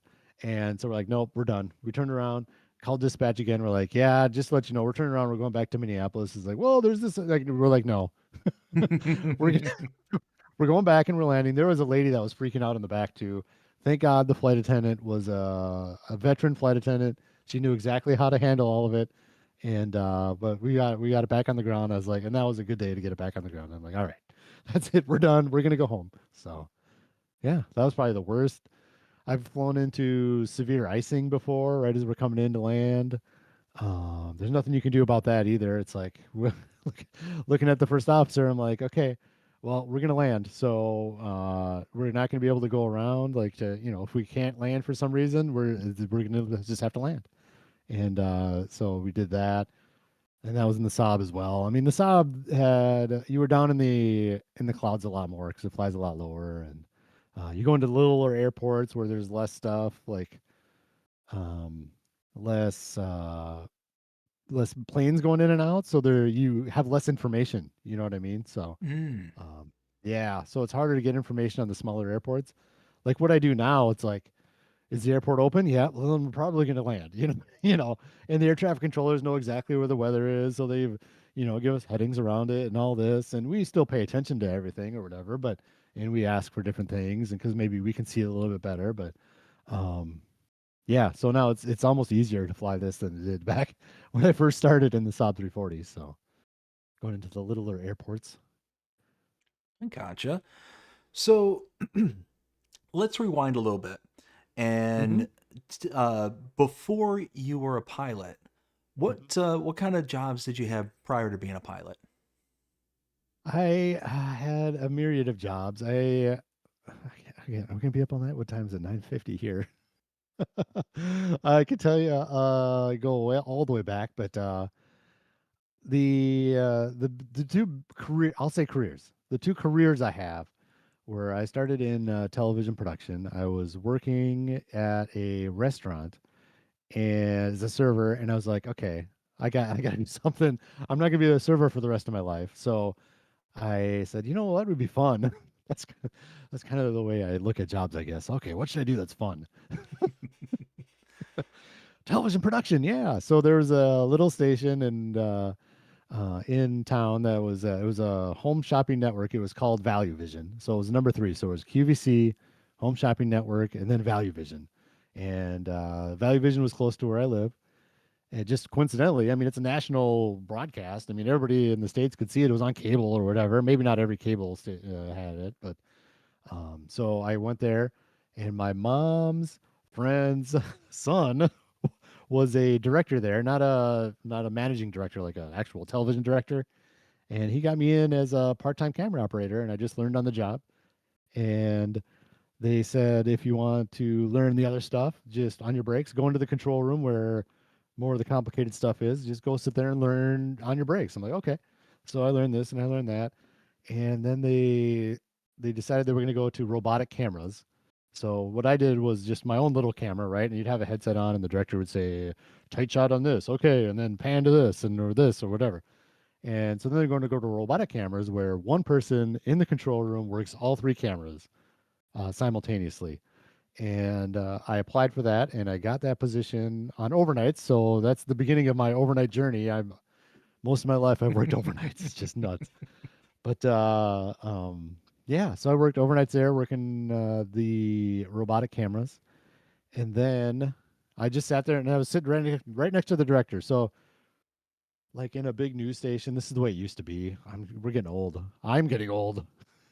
It used to be you had a director, and then you would have a technical director. So the director would tell you what to do, and then the technical director would do it. So the director will say, "Ready, camera one," and then so the technical director would put number one in standby, and take camera one. Then you'd hit the cut button, and it would go over to number one, and the video would have number one on there.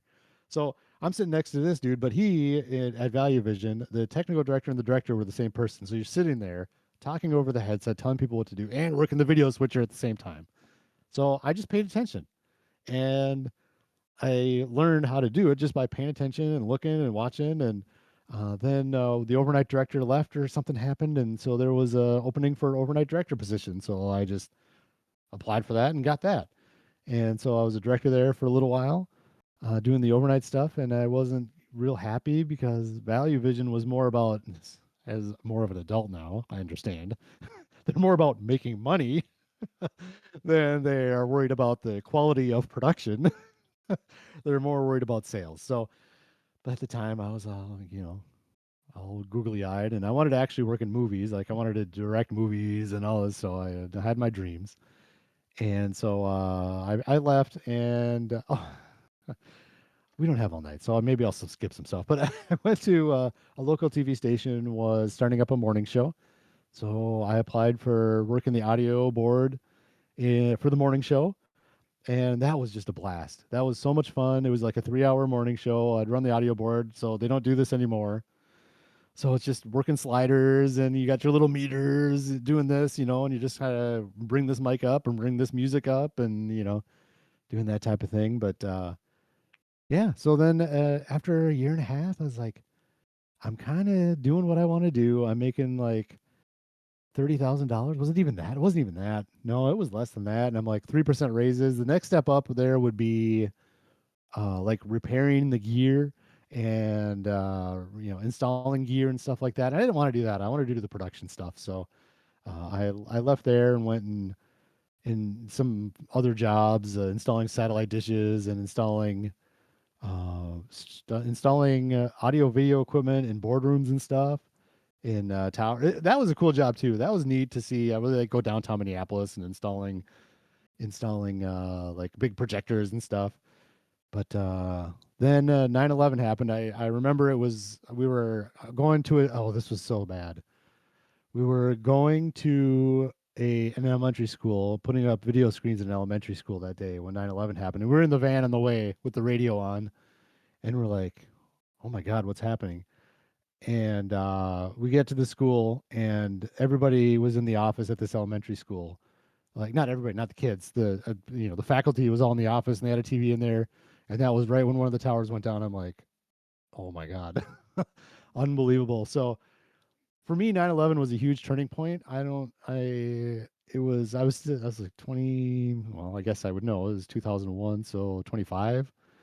And it was just like, and I had just broken up with a girlfriend, and it was like a turning point. It's like, you know what? Maybe I want to go back to being this pilot thing. I got up to my first solo when I was 16, and I decided at that point, like, yeah, you know what? Forget it. If I'm not going to be able to, I'm probably not going to get married at the time. And so I'm like, I'm just going to do what's good, what I want to do. This is what I want to do. So I'm just going to go back to school and I'm going to get all my pilot ratings and that's it. So that's what I did. And I went back to school and got all my ratings and met my wife the day I found out I got my flight instructing job. So yeah. So I was like, and then I was like, oh, now I'm a family guy. Okay. And a pilot. Great. That's going to work great. It's So amazing how how's life that for a works story? I'm out. sorry. I'm just like rambling. And so I'm No, sorry. no, Yeah. that's what this show is about, is for us to hear Yeah. these kind of stories. So that's, I mean, Yeah. thank you for sharing that. Yeah. Um, You want to know what? I'm sorry, real quick too. It's a funny way these two jobs work together was back in the day. Again, this is not. This is completely different now. A first officer at a regional airline made my first year. I made. Oh, it might even be $18,000. It was just like it's just hardly anything, and it was. I had to, and I already met my wife. We had already gotten married, and I had to work like three jobs as an airline pilot, as a first officer to do what we wanted to do. And so I actually went back to the station that I worked at before, and I got a part-time job there. So I'm working part-time at the TV station, and I'm working full-time as an FO. And I'd be working with guys over as a pilot, and I'd say, "Yeah, I work part-time at Channel 9." "Oh my God, that's so cool! That's amazing! That's so awesome!" And then I'd go over to Channel 9. Yeah, I'm a pilot over here. Oh my God, that's so cool. so everybody's more excited about the Yeah, other it's job. just hilarious. Yeah, oh yeah. I think it was kind of funny. But anyways, yeah. So one of the questions that I asked that seems to trip up the most people on, not even necessarily trip up, but it certainly causes the most, time for thought, is Uh-huh. if you could meet any three people, who would they be and why? And they could be anybody from the past, the present. They could be, famous actors, actresses, presidents. I mean, whoever it would be. Who are the three people you'd meet and why? I would say I've done my research. Ha ha ha. Sorry, spoilers. I did my research. The first one I'll say is my great great grandpa. He's the one we have German ancestry, and he's the one that came over from Germany. And this was shortly before the Civil War back then. And again, for reasons I can't get into, just because of privacy stuff. I would love to tell the story. I really want to, but I can't. But so great great grandpa, and then the other two are more historical figures and little maybe lesser known historical figures. One is Charles Lightoller. Are you familiar?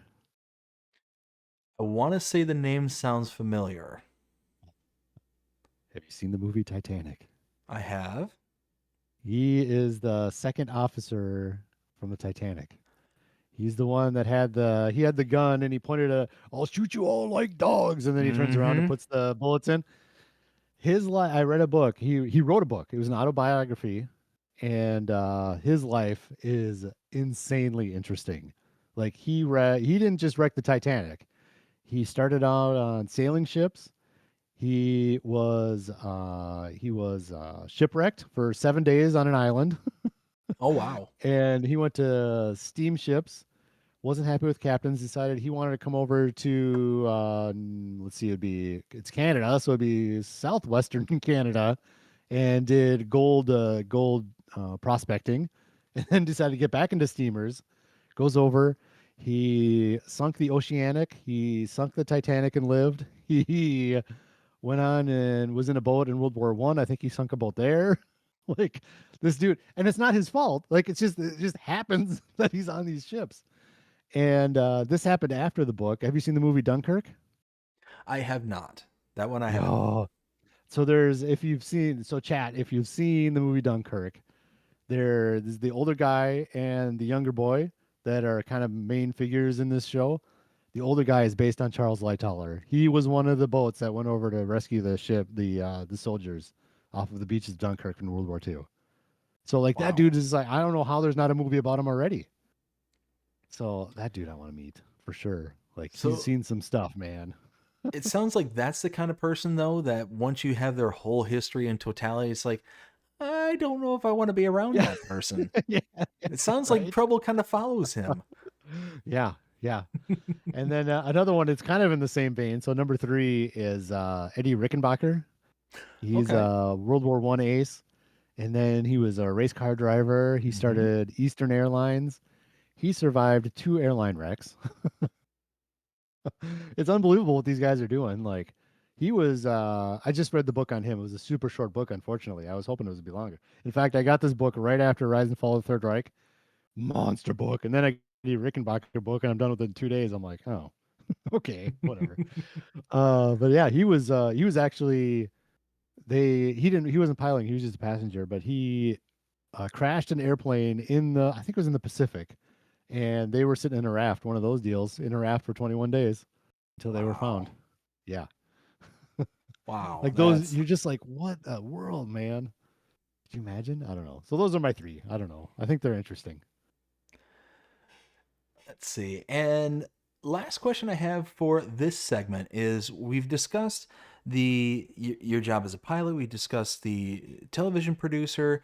What was your first paying job?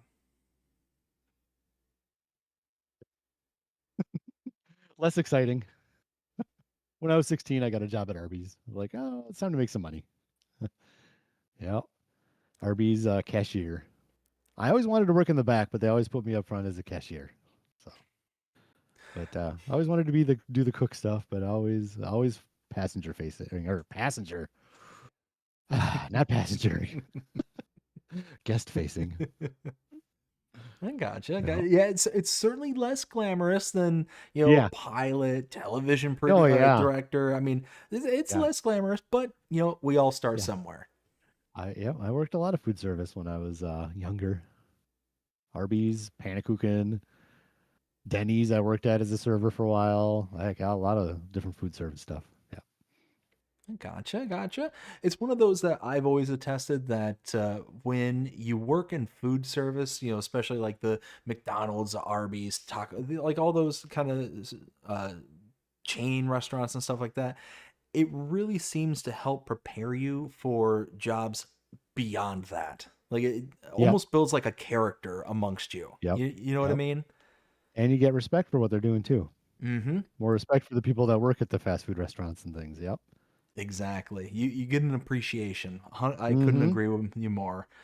All right. Well, that is the end of our first segment there. So now we are going to set our sights on the chat and see what it is that they have been asking here. So I first want to give a big, huge, monstrous shout out to Dust Bunny. Dust Bunny, thank you so very much for helping gather up all these questions for us. It makes it so much easier to go through these segments here. So big shout out to Dust Bunny.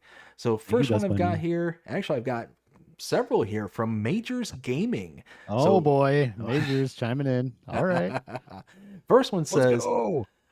I heard you like reading. What's your favorite genre of book to read? Historical nonfiction. Yeah. Yep. The next question is, what is your favorite task to do in farming? Favorite task in farming. This is sad because I don't do it anymore. I love getting the hoe out and using the hoe to get rid of the weeds. I love that thing so much. I loved it. I loved it. But precision farming says no. The hoe is not good for precision farming. You need to Hmm. spray chemicals. Like, oh man, I love my hoe, but I like good environmental scores too. Hmm. He also wants to know what's the opposing question. So, what's your least favorite? Least favorite? Ooh. I mean, at this point, it's getting to be Deadwood, right? I mean, I do it so much, Deadwood.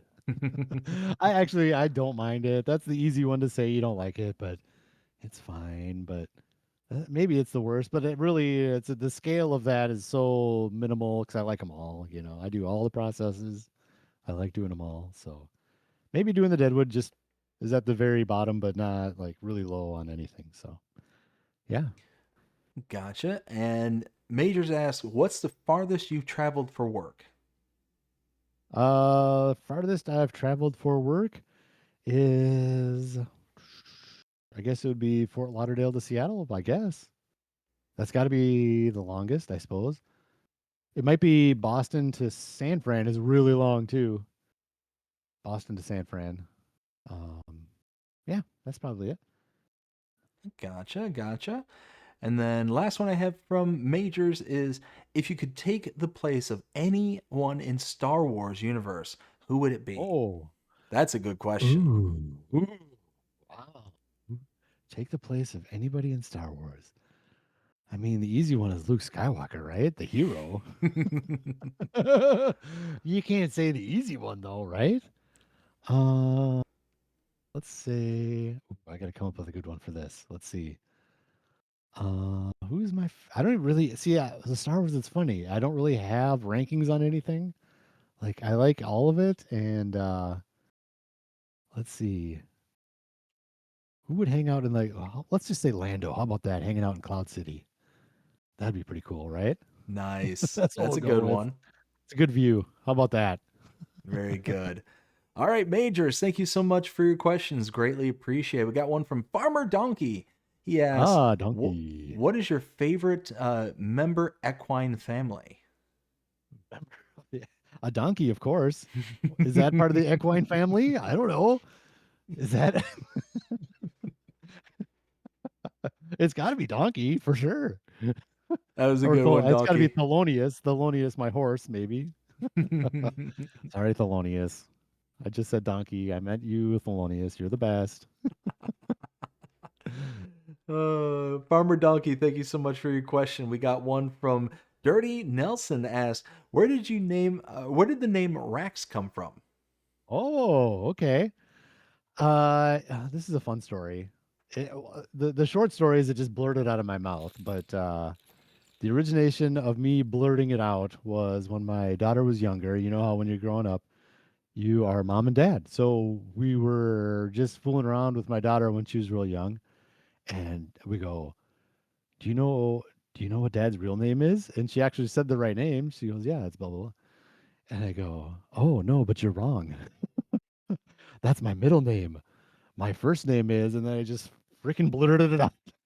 My real name is Raxamelius. Of course, I didn't say it with that much conviction. My first name is actually Raxamelius. She goes, "No, it's not." Oh, yeah, it is. They just call me by my middle name. My real name is Raxamelius. So that lasted for about a year. That's Uh, funny. That's yeah. good. So when I was making I the channel, I was just like, what am I going to call it? I wanted to make it like a noob gamer type of thing, or so I was like seeing if there's other channels that were like, because I'm not good at video games, so I was like average gamer or something like that, and then I was like, well, I'll just call it Raxamelius. That's different. Like it's unique. So and then of course I searched and there's no other Raxamelius. So yeah, so it just Mm. works out good. It just works. Yeah. Dirty Other than if you Nelson. can't say it. Dirty Nelson, thank you so much for your question. Greatly appreciate it. Next one we have is from Old Gamers Lane and Wayne says, Rax, what Ah. inspired your name? Okay, so pretty much the same Oh, thing there. oh, sorry guys.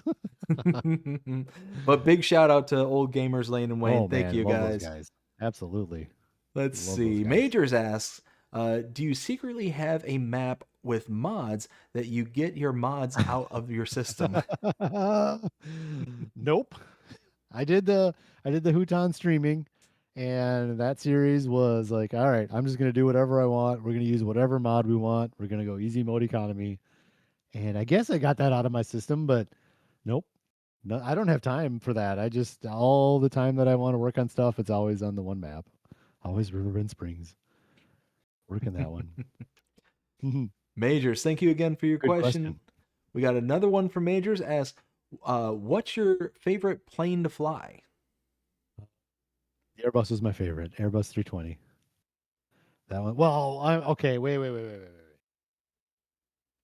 That one's the easiest to fly. That one's the easy one. The T6 was awesome though. That was pretty cool. I already told the T6 story, so I got to go with that one. That one was a good one. Yep. Gotcha. And what is it about the Airbus that was like makes it It's easier? easy. It's easy and it's comfortable. um, it's easy. It's more. There's more automation. The Hmm. 737 was designed in the 50s, and the Airbus was more of an 80s. But it was really technologically advanced for the 80s, and it was one of the first airliners with they call it a glass cockpit. I guess I don't really need to go into that, but yeah, it's just is it's easier. Like when there's a malfunction on the aircraft, it actually pops up a checklist on the screen automatically for you. So you just kind of go down the checklist, and you got to verify stuff to make sure that's what's actually wrong. But you go down the checklist right there, and it's just easier. But more importantly, it's a lot more comfortable. Bigger Gotcha. flight deck. No yoke in front of you. You got a little side stick, and you got a little tray table that you can eat your dinner on, and things like that. Yeah. I could imagine that making a big difference, especially if you're on a longer flight. Yeah. Yep. For sure. All right, Majors, thank you again for your question. Good question. Lisa, thank you for your question. Says, I hear you like golf. What is your best Uh-huh. score? I don't keep score. I go on a hole by hole basis. Yesterday I actually got a par on a hole. So this is my golf game. I actually got par on a hole, so that made me very happy. That's how bad I am. But it was legit. It wasn't like like, ooh, that was amazing where I shot it from 70 feet away, it just happened to go in the hole. No, no, no. It was actually a legit hole, so that was fun. But and then today, so this is shows how good my golf game is. I was happy that I ended with the same ball I started with. I didn't lose a single ball today. Nice. That's a Now good that's day. impressive.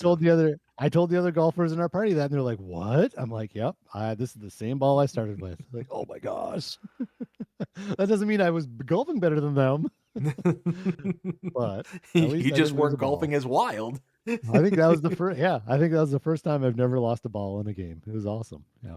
Nice. All right, Lisa, thank you so much for your question. We got one from Ken Adlam. Ken, thank you so much for your question. Hey. Asks, who or what got you into Farm Simulator franchise? Yeah. So it was the Everyday or was Smarter Every Day is the name of the channel. Having that sign in the background, Farming Simulator, and I just fired it up. I had it for free on the PS for PS Plus, and fired it up, and that was it. That was fun. That was it. Again, Ken, thank you so much for your question. We got Yeah. another one Thanks, here Ken. from Lisa. Says, what type of music do you like to listen to? Uh, as we said, well, let's get somewhat of a different answer here. Let's see.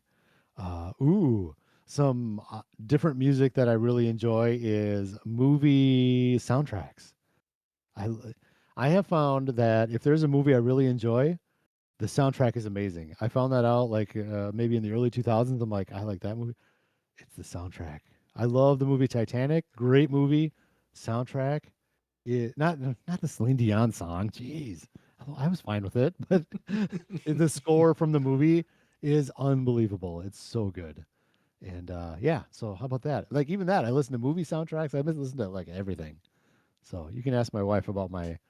I have a short list on on my phone. My kids make fun of me because my short list has like 200 songs on it, and it's I can go from literally. I've got Dr. Dre from The Chronic song, straight into Anne Murray, and then back to maybe Young MC. Who knows? I'm all over the place. So Gotcha, gotcha. Again, Lisa, thank you so much for your question. We got, let's see, another one from Dirty Nelson says, congratulations on your anniversary. oh, thank you very much, sir. Let's see.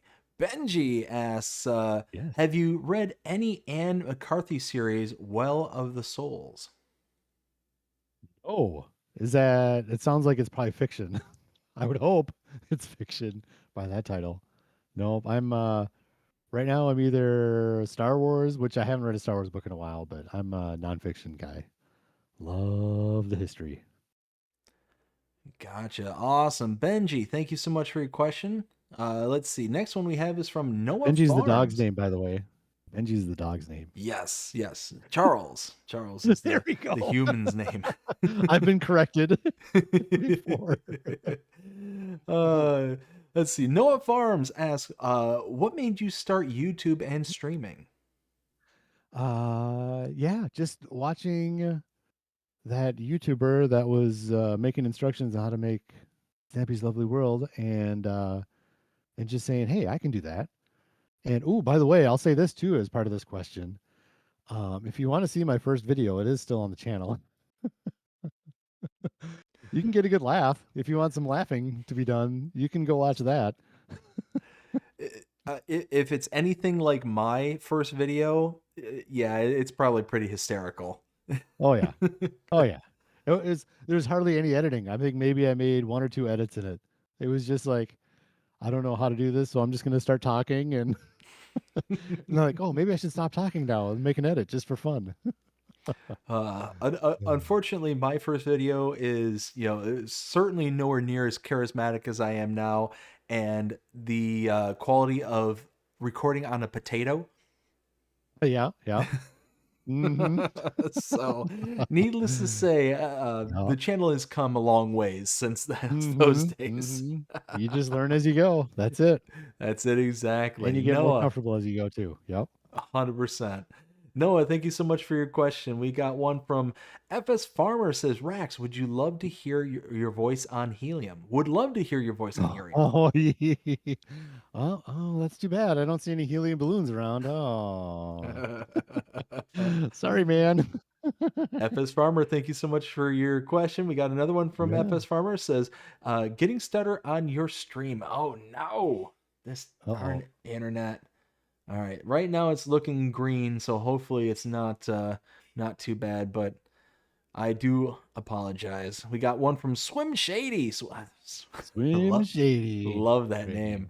Love it. Yeah. Every time it brings a smile to my face. Uh, Hmm. given your profession and where you live, Rax, roughly how many Hmm. mini sodas would you say that you have consumed over the years? Ooh,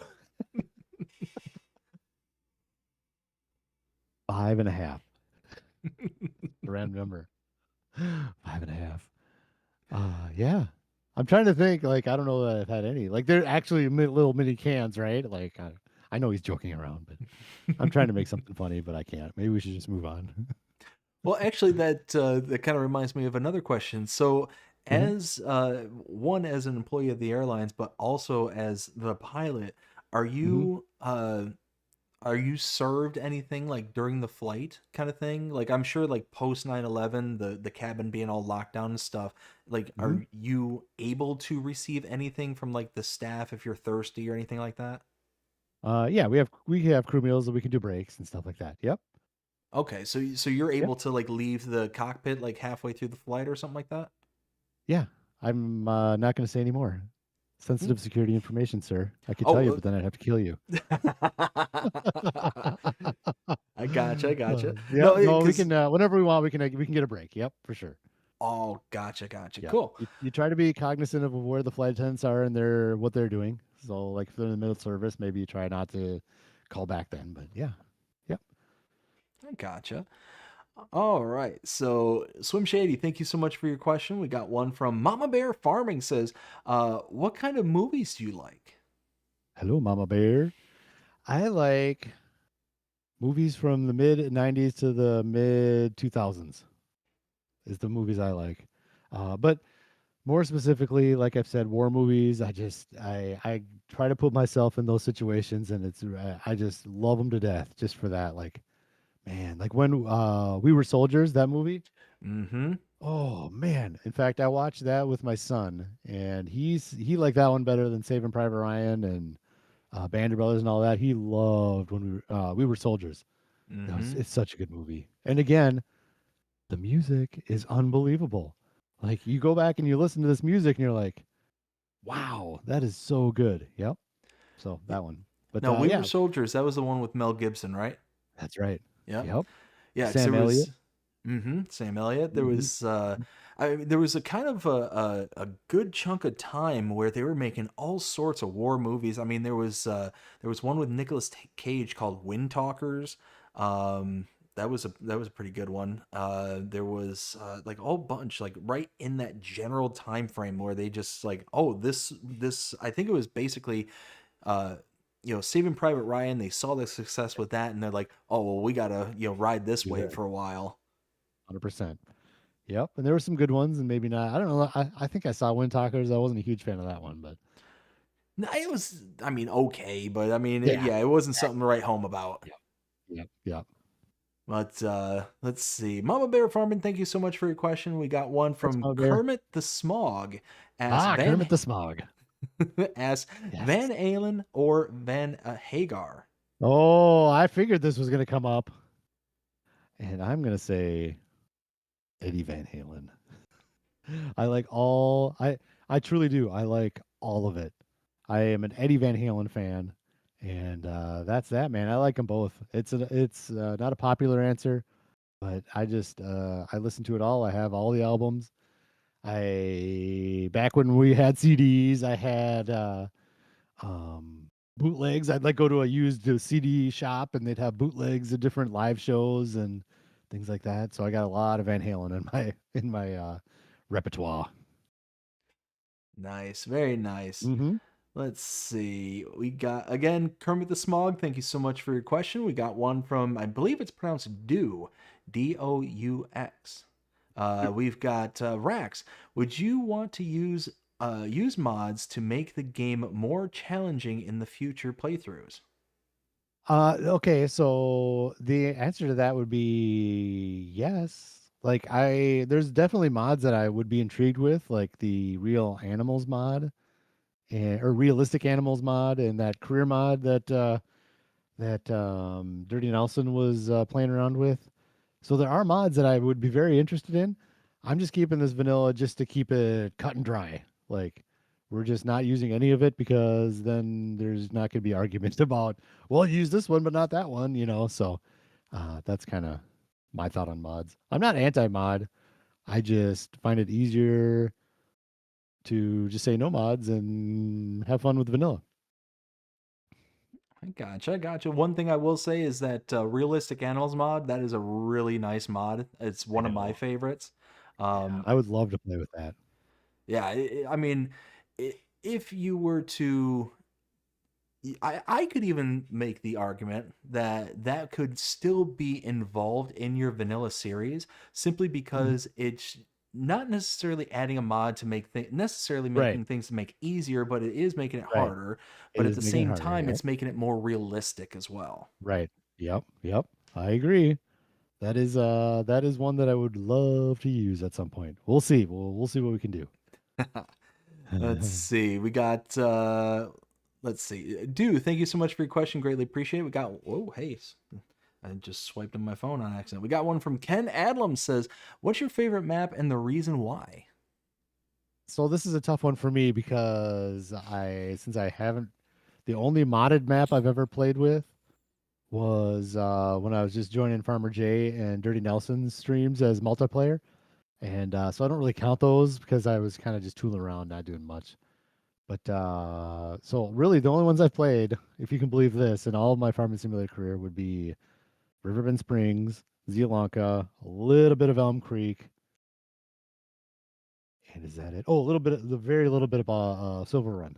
But Silver Run is gorgeous. You can't beat how gorgeous that map is.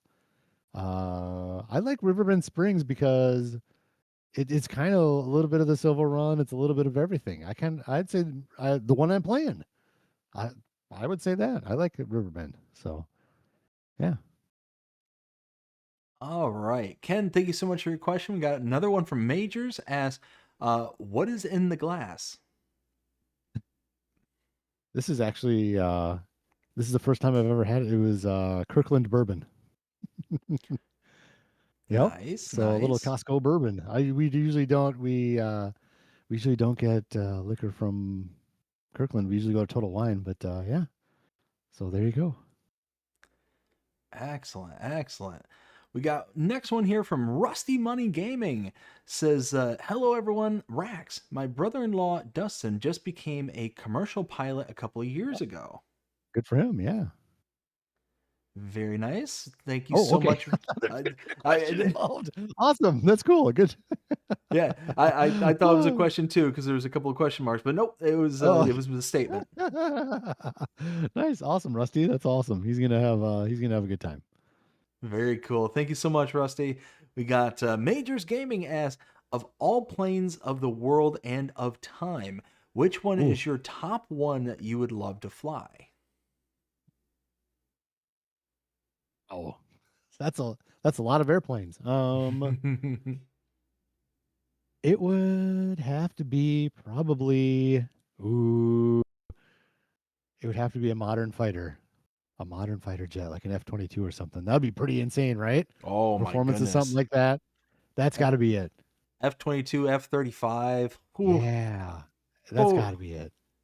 It is interesting too, though, that I work with guys that have been in the. I say guys, I'm sorry, folks that have been because I work with and in fact, one of my female first officers was in the Air Force as well, and she flew tankers in the Air Force, and it just is so interesting to listen to stories from the military folks because I don't have that military background, and as you know, I'm super interested in that stuff. So, yeah, just super interesting. But yeah, she flew tankers, and she's talking about like doing circuits around over Iraq during the war, and you're like, oh yeah, you see the bomb going off there, and you're like, oh my god, and they're just up there refueling everybody as everybody's coming and going, and they're just right. I'm just like, wow, I that's mean crazy. that by itself, the amount of precision and just level of accuracy that is going to be needed to not only, do something as complicated as, flying, but then Yeah. throw into Yep. it, to refuel, in mid-flight, like that is Yeah. just Yeah. absolutely Above a war bonkers zone. to me. Yeah. Yeah, above an Above a war active war zone. zone. Yeah. Yeah. Yeah. Oh my One of goodness. the first officers I flew with, he was one of the pilots of the aircraft that intercepted that Chinese balloon that came across the country. Oh And wow. I don't think he wouldn't tell me anything that's I couldn't say here, I suppose, but because I said, yeah, I wish they would have just shot it down like everybody says, right? He's like, oh no, no, no, no, no, because he was in an aircraft that actually is like a reconnaissance type of aircraft. He's like, we got so much information off of that balloon, you would not believe it. I'm like, really? He's like, oh yeah. He's like, no, they did not. They did not want to shoot that thing down. I was like, oh, super interesting, super interesting stuff. Wow. I just recently worked with a guy that, again, I don't. There's no way they would tell me something that I couldn't say here, right? Here's hoping. Here's hoping.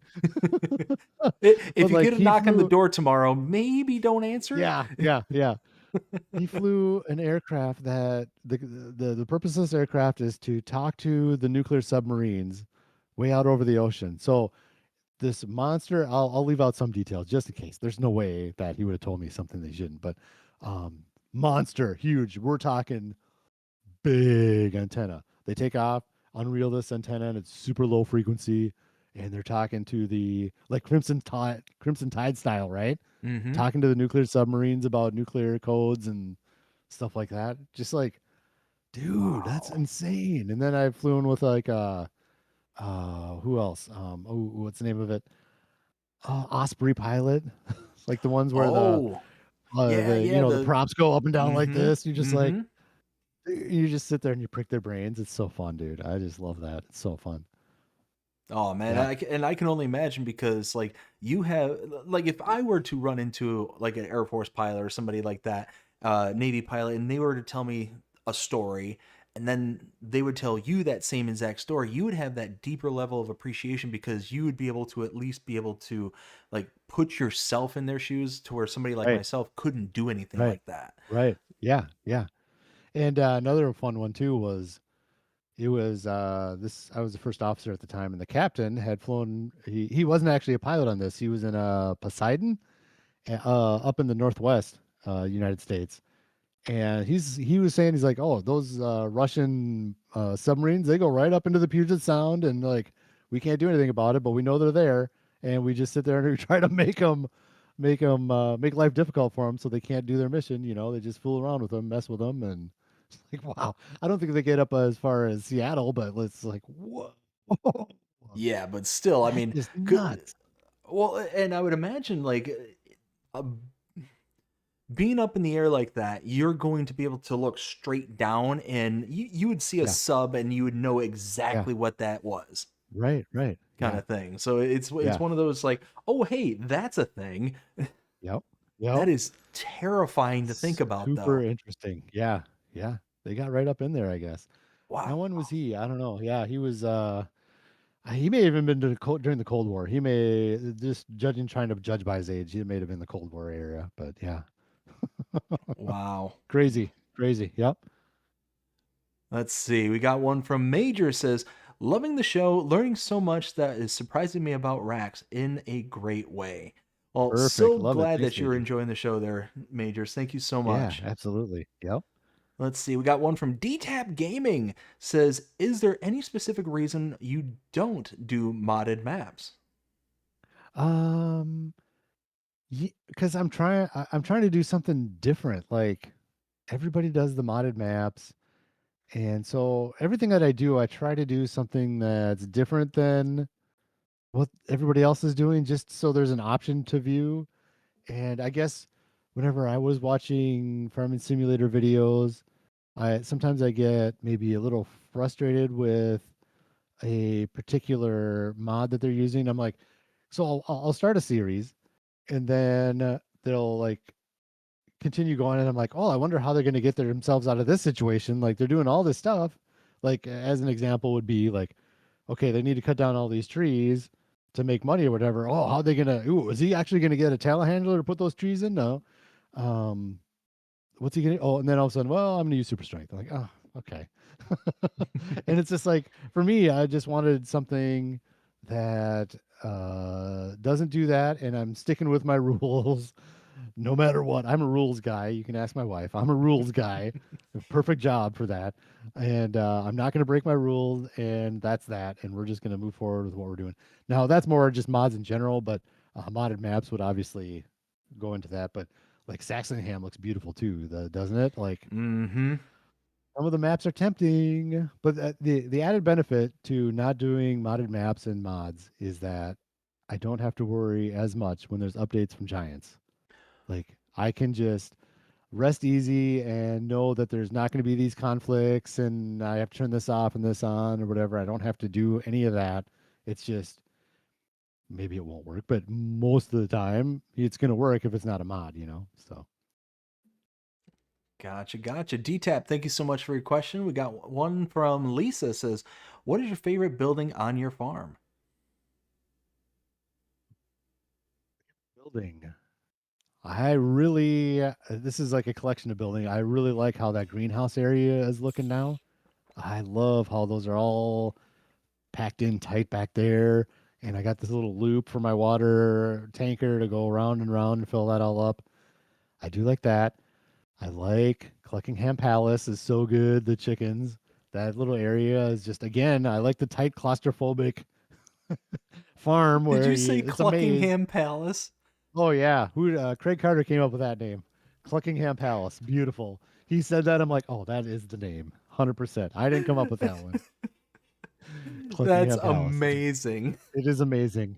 He said that. I'm like, oh, that is for sure the name. I think he said his wife came up with that for their own chickens or something like that. I don't know. But the cows too. I like the new cow pen. So it's tough to narrow it down. But yeah, a lot of places come together. A lot of places need a lot of work. But it's definitely not my trailer home. the Oh, the cheapy trailer home that you get right away. That I has to tell be you replaced what, at some point. I absolutely love hosting this show because I get to hear, not only do I get to hear really cool stories like what Yeah. we've heard here tonight, but I also get to hear things like Cluckingham Yeah. Palace. You get to hear Cluckingham Palace. I love names. I I love comments. I've said this recently a lot too. I love comments and I love when people come up with names for different buildings and different horses and things like that. I love it when everybody else comes up with those names because I like using them for other people. I can come up with names, usually not as good as what everybody else comes up with. So Oh my goodness, that just made my night. perfect. Lisa, thank you so much for your question. We got one from Dust Money. She asks, "Where do you see your channel in 5 to 10 years?" Dear Lord. What am I at? 833 subscribers when we started, so 834. I don't know. I I hope more than that, but I'm not too concerned about 5 to 10 years. That's a good question. I would like to be as big as we can get it, but who knows? I try not to set goals. I try to do this as a hobby and just keep plugging away and go from there. Just use patience. Some days subs go down, sometimes they go up. Hopefully, there's more up than down, and which recently there has been, which is nice. But yeah, that's that's what I see. Hopefully, more than 833. Awesome, awesome. Dust Bunny, thank you so much for your question. We got one from Thank you, Dust Bunny. Majors as, "Have you gotten a hole in one or more than one?" No, no. More, hole in one or what? I'm sorry. What was the second part? Or more than one. So I think Oh he's yeah, asking, no, have you no, no, gotten no, no, no, no, multiple? no. Oh no, no, no, no, no, no. Have I hit the green in one? Maybe once. Mhm. It's Oh my more about goodness. so my buddy today says like, "Oh, I really need to work on my chipping and blah blah blah." And I'm like, "Dude, the second you start working on it is the second you're gonna get pissed off when it doesn't work." I'm like, "I'm not gonna work on any of this. I'm just out here to go hit a ball around and not care. And hopefully I get better, but if not, don't care. I'm good enough to play a course, and that's that. That's and I will get better, but I'm not gonna sit there and work on stuff because then you're gonna get pissed off." The one and only time that I have gone golfing, like at a legitimate golf course, not just like in my Hmm. backyard, just hitting balls towards the road. Um, uh, I ended up number one, went through so many of the balls because took a sleeve of balls with Uh-huh. me, Yeah. and ended up losing just about all of them. Mhm. Mhm. um, Exactly. and I ended up making all the alligators mad at, at one of the Oh, ponds that was there because I'm down here in Florida. Yes, you see water, there's going to be a gator in it. Just yeah, yeah, throwing that out there for those people who are not from Florida. It's like, oh hey, let me jump into that body of water. yeah. No, Mhm. No. But yeah, I ended up making a whole bunch of them mad because the ball hooked. It went into the pond. And after it splashed, Yeah. they all just went booking towards it. It's like, Mhm. oh my goodness. Okay, well that was a thing. Yeah. We Ah, just talked about it today too on the course. There was this weird, like, automated thing that was moving on like next to one of the greens, and my buddy's like, "What's that?" It was kind of green colored. He said, "What's that?" I go, well, if we were in Florida, I'd be a lot worried right now. A lot more worried, but we're not. So I think it's a vacuum, like vacuuming up leaves or something. I don't know. I tell you what though, I've been reading a few articles here lately about sharks in the Great Lakes. Oh, really? Yeah, Wow. I haven't heard of it's that. a thing. It's a legit Oh, thing. Like I guess a freshwater shark in the Great Lakes? yeah, Yikes. well, so I guess they're bull sharks. I guess bull sharks Okay. can tolerate fresh water. So Mm. yeah, if there's like a channel in and around like down here in Florida, if it's a freshwater Yeah. channel, Yeah. you find yourself a bull Oh, shark in there. sure. Yeah. Yeah. But they're more common down here in the freshwater channels. But Right. I was reading about shark attacks up there in the Great Lakes. Yeah. Yeah. Jeez. It was nuts. It just kind of blew my mind. It's like, man, I can't tell you the number of times I've gone into like Lake Michigan or anything along those Mm-hmm. lines. Like, makes me kind of Mm. second guess that the fresh water is safe.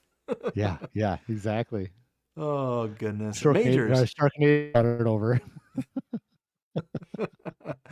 Majors. Thank you again for your question. We got one from Ken Adlam says, besides FS, what other games do you like to play? Ooh, right now. So I'm a one game guy. I can only play one at a time, but um a game that I'm playing right now besides Farm Simulator is Star Wars Galaxy of Heroes. Love that Oh, game.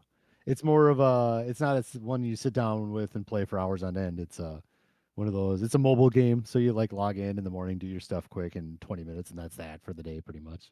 Mm-hmm. But here and there. But I do like it. I love Star Wars Galaxy of Heroes, and it's teaching me patience. It takes forever to get anywhere in that game, so that's kind of the way I treat my channel now too. Just like, oh, I'm using all this patience in the Star Wars. It's going to take a long time like this for my channel too. So I'm kind of using my patience from that. But I play Minecraft when I can. I don't really right now because I'm doing more farming simulator stuff. But Minecraft is just a great game. I love that game. Gotcha, gotcha. Let's see. Ken, thank you again for your question. We got one from Farmer Donkey says, "What is your favorite scene from Star Wars, any show or movie?" I guess it's a scene. I have said this. I don't rank Star Wars movies because of what we've talked about before. But the best Star Wars ever made is the last, at least 20 minutes of Rogue One. Is the best Star Wars ever made. Oh my gosh, I just can't get enough of it. It's so good, and maybe even the last 45 minutes. So when spoilers, plug your ears if you haven't seen Rogue One, when K2SO gets it, you and die, you're just like, oh, we're gonna go here. This is like a comical character that would be beloved in this movie, and they just killed it. We're Mm. going there. Oh my gosh.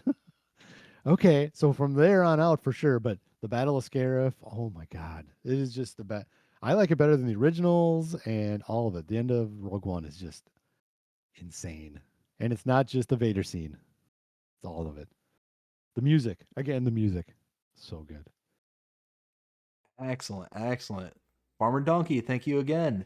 We Good got question, Donkey. one from Reaver Time Todd. It says, "Do you like to use, or do you like the older World War II movies like Run, Silent Run, Deep, Oh, Das Boot, etc.?" I have seen Das Boot. That's good. I haven't seen the other one. I don't get into like the John Wayne era almost. I haven't like Tora, and or is it yeah Torah, right? Um, yeah, those older ones I haven't gotten into much, I guess. I should look into 'em. I think what I don't like about those is that, like, when it's like the over exaggerated death scene kind of takes me out of it, where somebody gets hit and they're like, and then, yeah, exactly. And so that kind of takes me out of it, I think, is part of the reason, maybe. But yeah, that's a good question. I like that. Maybe I should start looking into more of those. Let's see. Todd, thank you so much for your question. We got one from Swim Shady says, "What type of bike do you ride after streams, Rax? Please say it's Ooh, a BMX." a BMX. It is a no, not a BMX. It is a what is it? Specialized. It's not a super expensive bike. It's a good bike, but it's not super expensive. And I know you're picturing it right now, but I don't wear like the skin tight shirt and the skin tight shorts. Come on, you don't No, dress no, up like no, a no, Power no. Ranger? I go I go for I go for long rides, but I'm more recreational. It's a specialized bike and is the brand, and it's more of a cruiser. It's got kind of thicker tires, but they're not like big snow tire thick tires. They're kind of between. So yeah, it's a comfortable bike. I like it. See, Swim Shady, thank you so much for your question. We got another one from Farmer Donkey says, "If you could collaborate with any creator in Farming Simulator community, who would it be?" Well, you farmer donkey. I can't say anything about that. I want to collaborate with everybody. It's just scheduling, especially. So this is the problem with my career is that let's say I want to do something with somebody. Hey, let's do Thursday nights, blah, blah, blah. Like, well, that doesn't work because I'm all over the place. I don't have set days that I work, I don't have set times. It all changes every month.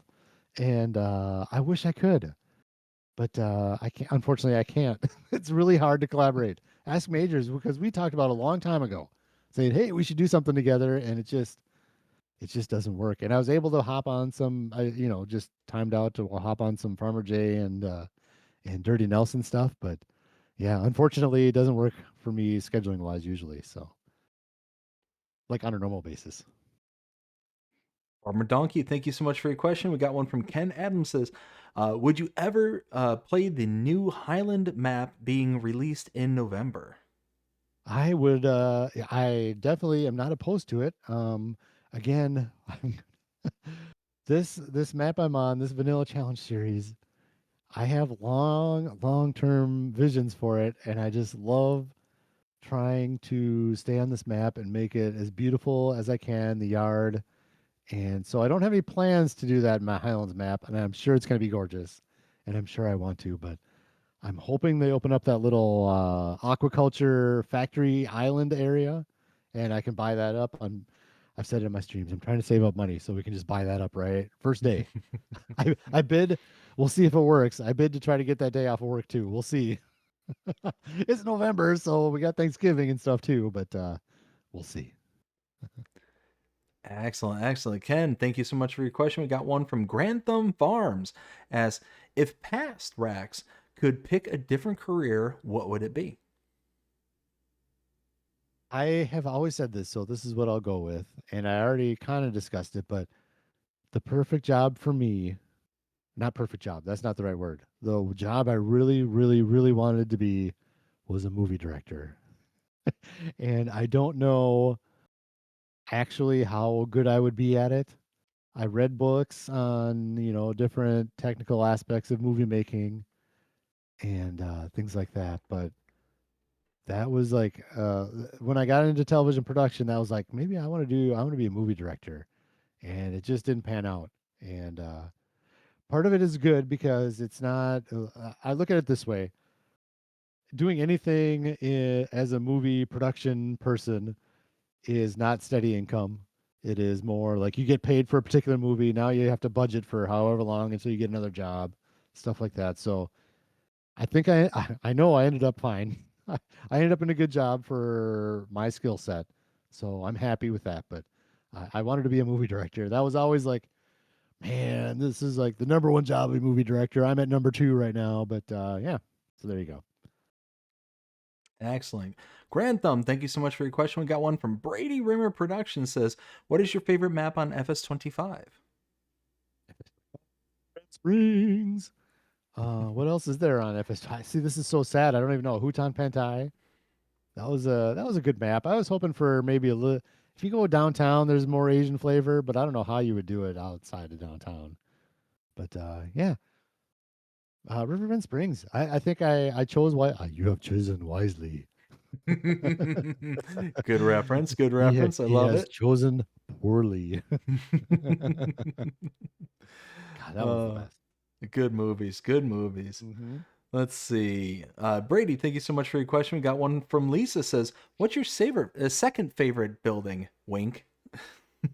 Oh, oh Uh-oh. no. No. This is the number one favorite building for sure. Texas Lisa's Lovely Lassos is what it is. uh, yeah. Wow, busted there. Yep, that one's my favorite building for sure, Lisa, is your lasso factory. I made the rope maker. I named it after Lisa for lassos. Oh, okay. It's sorry. It took me a second to realize what was going on. It's like, Yep. oh, she's calling Yep. you out. I got it. Oh yeah. I am how red am I right now? Totally busted. 100% busted right now. Oops. Whoops. Lisa, thank you so much for your Thanks, Lisa. question.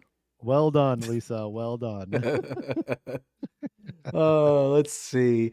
We got one from Farmer Donkey, and Dust Bunny puts in a little bit of context note. Says this is in response to your answer on collaboration. Donkey says, Oh, okay. "LOL, Rax. I get that. I would I get that. I would work with you. LOL." Yeah, I know. Yep, for sure. I'd love to work with Oh, everybody, like I said. so Yep, we have absolutely.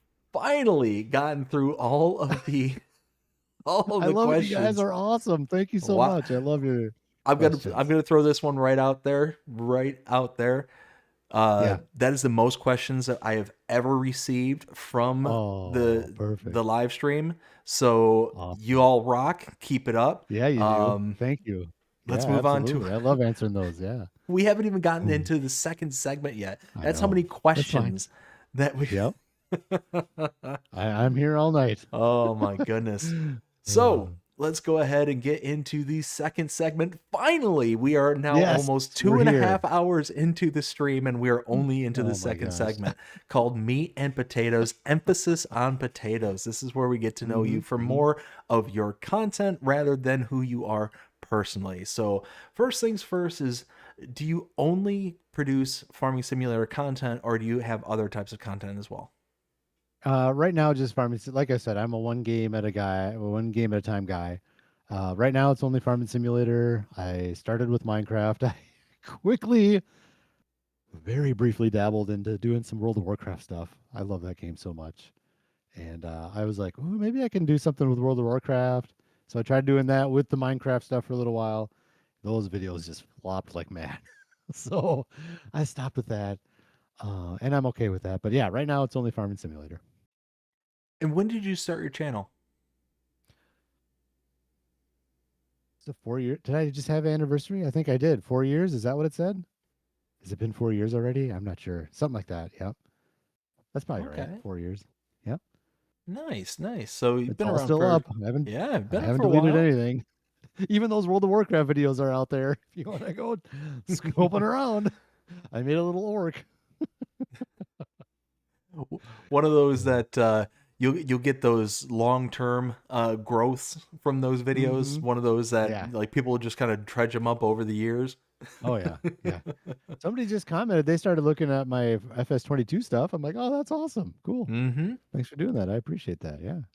Oh, those are some of the I don't want to say the cooler comments, but it's like one of those like Mm-hmm. somebody just stumbles across your content and it's from something that you made like 2-3 years ago. It's like that's pretty cool. Yeah. Yeah. Absolutely. Yep. It's like you could have found some of my content from the 2025 era or anything, but Mm-hmm. no, you Yep. went deep into the lore. I Went deep, deep into the lore. Where did this guy come from?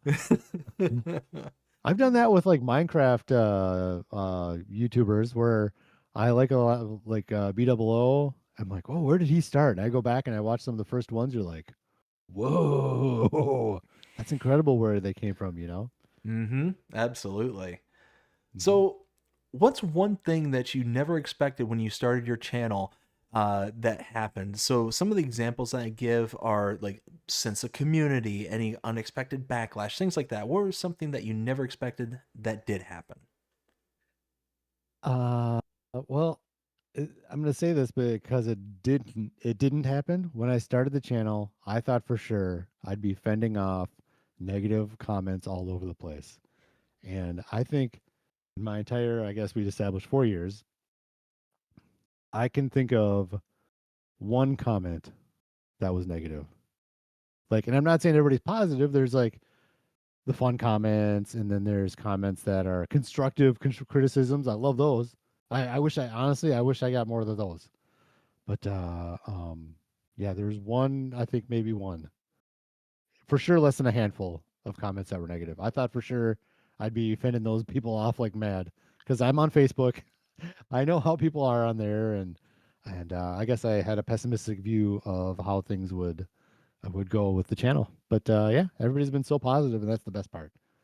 So that was unexpected to me. Excellent, excellent. So, walk us through like your average day where at the end of the Hmm. day you get some free time and you're able to create content. How would your day kind of start to finish kind of thing? So a day that I'm home. So let's use like a normal day, like a school day with the kids going to school. I'm always up early, so I'll wake up early and I go downstairs, get my Star Wars Galaxy Hero stuff done. Maybe eat some breakfast, watch some YouTube videos. Maybe I'll watch a Minnesota Wild hockey video, or from their content creators, doing their podcasts, and just kind of chill out, to get the coffee going, and then one kid will get up, one kid will go off to school, next kid gets up, they're off to school, and then if I'm streaming that day, I will usually set up my computer downstairs between the kids going to school, and then right as the second kid goes to school, I come down, and I start firing everything up for the stream, and then stream for a few hours, and then, as everybody knows, I go for bike rides afterwards because I got to get out of the house. I can't. I can't, I don't know what it is. Like if it's, I don't feel stressed when I'm doing it, but I hit a wall at like 3.5 hours. I just like all of a sudden I'm like, whoa, okay, I gotta get out. So we'll raid somebody, and so if I raid you and I leave fairly quickly, that's why. Is because I just need to get out of the house, or at least upstairs. And so yeah, and then if I'm making a video, then I'll do the same thing. Only I'll come down and I'll start recording videos, and then I'll go upstairs and edit the video and upload it and decide when I want to release it. If it's that, maybe it'll be that night, maybe it'll be first thing the next morning, or if I'm going to be going on the road the next day, I'll maybe save the editing for when I'm on the road or something like that. But yeah, then the kids come home from school, we have dinner, and usually evenings are pretty free too, for previous reasons stated. The daughter is busy with activities, and the son likes his video games too. Hmm. Gotcha, gotcha. So back when FS25, let me rewind that. Back when FS22 was starting to wind down and FS25 was starting to spin up, we were starting to Mhm. get that slow drip of information of Mhm. what we can expect FS25 to contain, all the features and all that kind of stuff there. Was there any feature that you heard that was coming in FS25 that you're like, Mhm. oh man, this has got me excited. This is the one thing Mhm. that I'm gonna hang Mhm. my hat on and be Mhm. this is what I want. What if any was that feature? It is the custom pastures. I just love. I remember when I put down my first pasture in FS22, and I was like, "Wait, it's just a square. This is rectangle. Like, well, this doesn't make any sense. I want this whole field to be a big pasture." So for me, that was the big one, was custom pastures. Plus, I like decorating, so it makes everything look more real and more custom, obviously. And that was the big one. And the one that I didn't realize I was going to love so much was GPS. I thought, because everybody, I didn't use mods in 22 either, and everybody's using GPS mods. I'm like, whatever, I want to drive my tractor. And then I used its base game in 25, obviously. And so now I'm like, ooh, I like just boop, click it on, and I'm hands free because I don't use a wheel or a pedal. I'm keyboard and mouse. So the GPS is Wow. super nice. Yeah, it's kind of sad, really. Well, because when I'm on the road when I'm playing, I have my laptop and that's it. I'm not gonna bring anything with me, right? So I do have an external mouse, obviously, but yeah. So I'm a keyboard and mouse the whole time. So GPS is beautiful. I just cruise control, GPS, hands off, and then when you're doing streams, as you probably know, that's a good time to look at chat. So Mm-hmm. GPS, I love it. Yeah. I'd tell you what, I would be absolutely lost without a controller. I'd be absolutely Mm. lost. Like I've tried. I've desperately tried to sit there and Yeah. like, okay, let me get on. Like I'll use the mouse when I'm placing something down. That would be like the Yeah. only time that hand even touches that mouse is Hmm. okay, I Hmm. want to be super uber precise as to the location where I want to click that button to place it. That's Yeah. when I use it. Other than Yeah. that, I'm using the controller, and if I'm like driving with the mouse and keyboard, like I am a terrible driver. Most of my channel knows how bad I can Hmm. drive Hmm. on game. I can only imagine how devastatingly awful I would be Yeah. with doing that.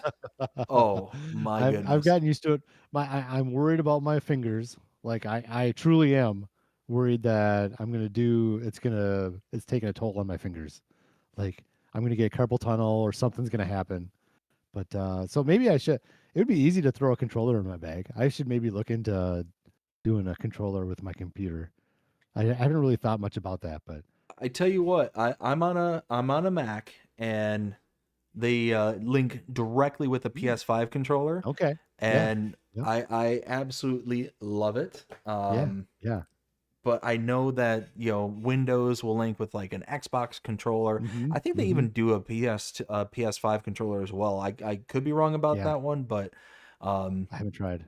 yeah, it's one of those that I mean, to me personally, wouldn't be that much to throw into a bag if you take like a Right, little right. bag with you. So Mm-hmm. Absolutely. Maybe I'll look into that. We'll see. hey, I do have a steering wheel and stuff on my Christmas list. We'll see. We'll see what Santa brings. We'll see. But again, I'm not gonna. I can't take that on the road, so that would be only if I'm at home. So Uh-oh, what happened? Uh-oh, uh-oh. Things are happening. Things are broken. What happened? Rax, can you hear me? Uh-oh. Rax, are you there? Uh-oh. you hear me? Oh, oh, Hello, I check can one hear two. you. Yes, yes, there you Hey, are. hi, hello. All right, Is this thing on, or are we on the air? Are we on the air? I think we're still on the air. Let me confirm on my Okay. Yeah, end. yeah. Let's see. Oh, I should be Okay. thinking about the question. Okay, I think we're still Oh, live. Make sure that that's live. Yep. Okay, we are good. Okay, I don't know all what right. happened there. Very odd. Woo. All right. All right, Quick so thinking. the question Feature was, that. Yeah. yep. Go ahead. A feature that you were Yep. excited about but quickly soured on. I am going to say. I don't know if this is the full answer or not, but the AI workers. I was. It's good and it's bad, right?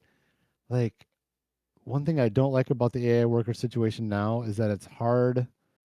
Like I can't get the big veggie harvester and then always have my trailer right next to the harvester because it's not possible to know where the AI is going, especially when it's like turning a corner and things like that. So for me, that was a disappointment. But overall, it is better. Um, Other than that, I can't think of any right now, but I swear there's got to be one. But um, yeah, we'll go with that one. How about that? Gotcha. And what's one thing that's not in Farming Simulator that you really wish was? I would say field moisture content. So whether that includes irrigation or not, like an option to put irrigation in, because there actually I have heard this. There's not much irrigation in farming in general, but like they would be nice to have irrigation. So some years you're going to get the right amount of rain. Some years maybe you're not.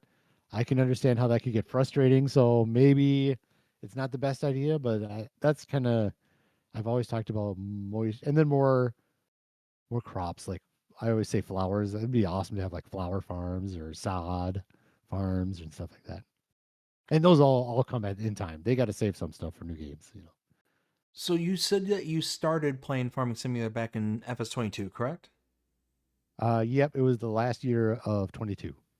So back in FS19, which is when I started playing, there Yeah. was the seasons mod. So Mhm. before Mhm. 22 and then integrating seasons, they had it as a Yeah. separate mod. And part Yep. of the mod would have these things called geos, and the geo Mhm. would basically be your location around the world that you wanted your weather to be kind of aligned to. Okay. It also Yeah. changed things like your harvesting schedules, things like that. So you Mhm. could Mhm. you could harvest during this time of the year over the UK, and you'd be something else in another Yeah. part of the Love world, that. kind of thing. Yep. Yep. But another big feature about that mod um, was the integration of, like what you said, was the moisture content. Mhm. So Mhm. specifically, you were not able to harvest, or if you did harvest, you would get a reduced yield. Yeah. But you were not able to harvest if it was above a certain percent of water content.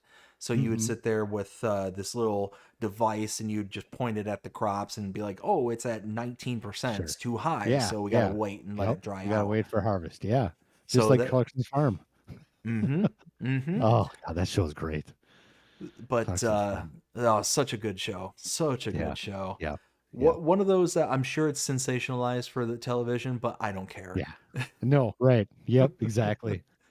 But Named a horse after what was his name? Oh, geez, it starts with a G.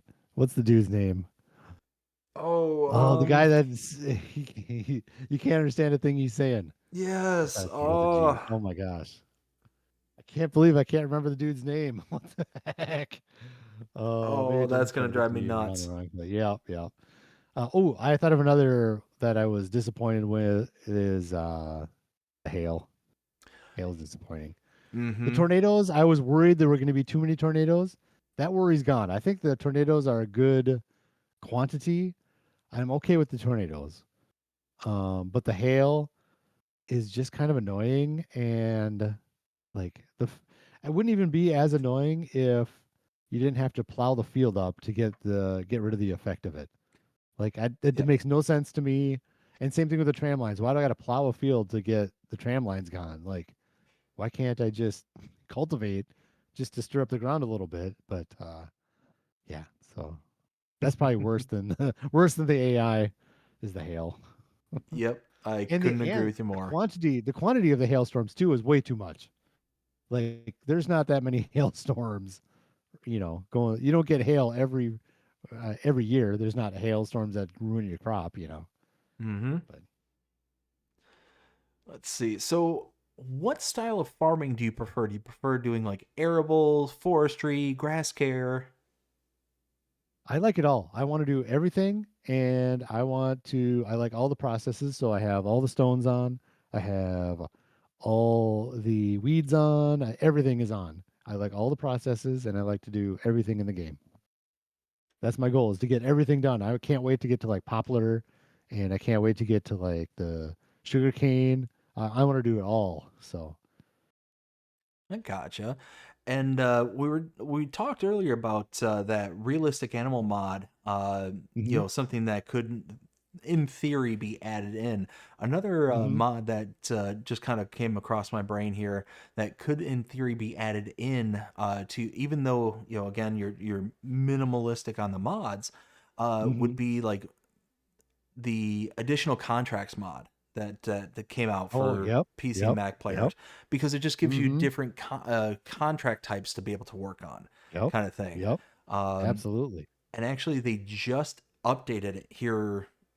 Was it today or yesterday? I think it might have been today, where they added fruit pickup, which I thought that was a really Ooh, cool idea. To where, uh, like, how the carrot harvesters or the parsnips or red beets, those harvesters yeah. will actually like put the product on the ground in like in hmm swaths, kind of thing. Yeah, yeah, Well, kind of like the onions are gonna do. Yep. mm-hmm. Well, you come by. The contract is that you come by and you actually pick it up off the ground, put it into a trailer, and then take it off to sell. Okay, that's cool. I would That would be something that I would love to do in another series. Like I would totally put that together with realistic animals Mm-hmm. and do something with it. Those are the mods that I love. Like and all the gear. Honestly, like the gear is cool, but my problem is that a lot of times these mods are like the gear. It's dirt cheap, and that's the part that's like, ah, I want it hard. I want to spend money on this stuff. I want to earn it. And then all of a sudden, it's like maybe the same tractor as another one, but the mod is like maybe just a little different, but it's like half the price. And it's just like, Mm-hmm. and I'm trying to stay away from that because I want, in my rosy thoughts of what happens over at Giant Software, is that they have the game tuned to play with their prices the way that they're set. And there's a reason this is priced that way. And there's a reason that you're selling this crop for this way. And that's my rosy picture of it. And it probably isn't true. It's probably random. But my rosy picture is it's tuned to play the game a certain way. And then some mods come in and they kind of wiggle around that a little bit, and make it easier. So that's why I just kind of stay away from it because I like the challenge and I like to earn my stuff.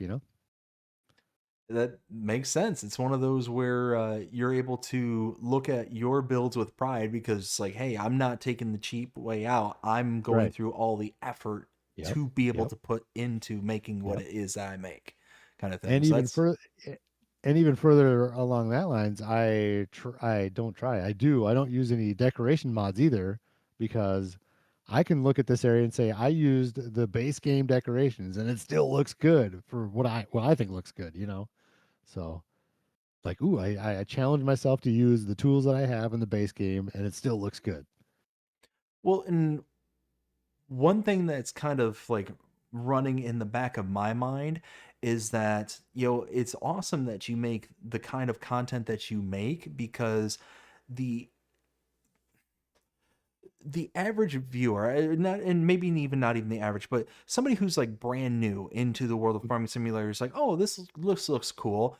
If they come Yeah. across your channel and see like this is kind of their introduction into the world of Mm-hmm. farming simulator, Mm-hmm. they're going to see your content as far more approachable than, say, Right. somebody else who's got all these mods, all these Yep. different Yep. machines, all these buildings, all these different things.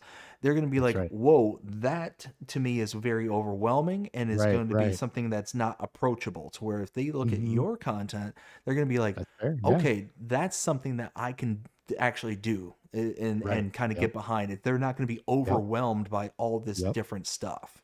That's right. And you don't have to go into some other area of the game to try to download it and get it installed and all this. Yeah, absolutely. So, as a content creator, what kind of advice would you give to somebody who's just trying to start out in this field? I'm going to start this out by saying I am in no place to give advice because uh, my idea of being successful is way down the road. And so, like, I try to stay humble about this, and I can pick out things that I would say to people, but then I'm like, well, wait, like that's the way I see it, and maybe the way I see it isn't the way that everybody sees it, and maybe that is holding me back, or like the music. This is a perfect example. I in fact, I just got the comment the other day from I mentioned in the video, AKFS. And he wasn't negative about it at all. It was actually a great comment. He goes, I've never heard piano music in Farming Simulator before because I have all sorts of music that I put in there. He goes, I've never heard piano music in Farming Simulator before, and I'm like, that's my opinion. Is that I want variety of music, and there's different situations that have different music, and but maybe that turns everybody, like a lot of people off. Maybe not everybody, but a lot of people off. So maybe that's not the right way to do it. But for some people it is. For me, it's the right way. For some people, maybe it isn't. Um, but the way I started, if I were to pretend that I were successful right now, we'll say, just it's lots of practice. I mean, it took me at least, well, no, well more, well over. I'm still improving. I think. Like I haven't looked recently, but I have to have 300 videos, I'm sure, out there. I already have 100 in Vanilla Challenge, and there was 100, so there's 200 right there, plus all my Minecraft stuff. And I'm still working to improve. Just get out there, start it, pick one thing to try to improve, and then just work on that one thing. Like, okay, how can I make my mic sound better? Maybe you don't have to have the best mic. This one's an okay mic. It's not, it's not a bad mic, but okay, I want to make my mic better. Okay, I'm going to start looking at YouTube videos for how I can manipulate OBS to get filters on my mics to make it EQ'd better, and and then get that done. And then you got that done, and then move on to something else. Like I said earlier today, I had this whole string of 10 to 20 videos where I didn't even know I was talking like I was, and I even edited it together, and I still didn't know, didn't pick up on it, and then go back and watch them. Go back and I feel comfortable now where I don't have to watch my videos anymore. I'll edit it and I kind of time it out, but I don't have to watch it anymore. I feel comfortable. But especially in the beginning, watch your videos over and over again and try to figure out, okay, I'm saying a lot. That's a huge one, right? People saying a lot. Like public speaking and stuff. And now I'm going to say it right there. But this other one from that I was talking about earlier is a completely different something other than but it was just the same type of thing. And you just watch your videos and try to just pick one thing and improve it, and then move on to the next thing and try to improve it. One of the and I apologize because I don't remember who said this, but one of the coolest pieces of advice I got is along the same vein of what you're saying is rewatch your videos. Make sure Mm-hmm. that you're rewatching them. Yep. And it's one of those that they said if you can't rewatch your videos, Mm-hmm. how do you expect somebody who doesn't know your content to watch your Right. video? Exactly. Yep. That's true. The 100% agree.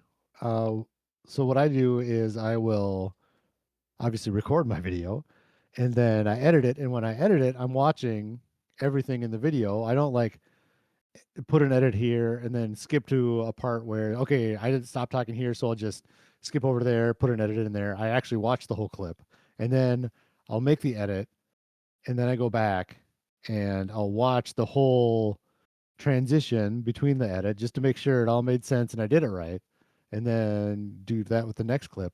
So I watch it there, and then I go through and I used to do this. I used to, when I timed my videos to make chapters for YouTube, you got to go in and say, okay, intro is at 0 the seconds. You don't have to do this, but um, and then okay, harvesting the beans is from 3 minutes to 5 minutes, whatever, and then you put that in your timing. So I'll watch it there, and then I'll upload it, and then when it releases, I will watch it on a different format as well. That's another important thing too, right? Watch it on a different format because what you see on your computer or hear on your headphones, maybe, if you watch it on a TV, maybe something's a little different. You might want to tweak something with that. So then I watch it on my personal account to give myself a view, a full duration view, and a like. So I at least get one every time.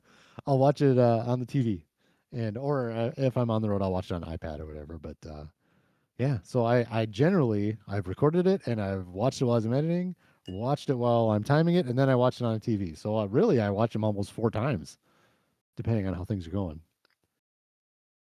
Gotcha, gotcha. And what would you say has been your most memorable moment of your content creation career so far? I would say, this is hard. I mean, there's probably some Minecraft stuff, but recently the most memorable stuff, and we still joke around about it, is when I was on with Farmer Jay and Dirty Nelson, and Jay bought this jackhammer, and there was no way the only way you could do it is carry it. And so I'm like, well, I needed to transport the jackhammer from the store here over to the field. So, and he gave me permissions. I'm like, what's the cheapest way I could do this? I bought this stupid little rickshaw, the little 3-wheel thing. And so I throw the jackhammer in the back of that, and I'm driving the stupid rickshaw. And I painted it orange because all my stuff is orange. Painted it orange in Jay's farm as I'm multiplaying with him. And we drive it up and pull the jackhammer out, and I just go bang, bang, bang, bang, bang with the jackhammer, and I'd make the noise with my mouth, bang, bang, bang, bang, bang. Oh, everybody loved that. So now the bang bang is the big joke, and I have to get a rickshaw and throw it somewhere on my farm, 'cause just for as an ode to that. It was pretty funny. Bang bang. That's funny. Yeah. All right. So the last question I have for this segment Mm-hmm. is if you had the ability to make a map in real life, so you had all the prerequisite knowledge, you knew how to code, you Mm-hmm. knew how to deal with the XMLs, you knew how to do the terrain editing and the Giants editor, the whole 9 yards. Mm-hmm. Where would the map be based off of and why? It wouldn't be big enough, but we'll pretend that it would be big enough. Would be my grandpa and dad's farm. Making a map of that would be amazing. I have an aerial picture of it somewhere. Oh, it's right there. Here, do you want to see it real quick? Give me a Yeah, second. yeah, that'd be great. And while he's gathering that up, you know, if you haven't yet, hit that like button. Helps out an absolute ton. Thank you all so much for coming out here tonight and checking out the stream. I hope that you all are enjoying it. I do apologize for the technical difficulties. I will be getting a hold of the internet company and trying to figure out what is going on with this. Uh-oh, more technical difficulties? No, no, no, There we no. go. We're good.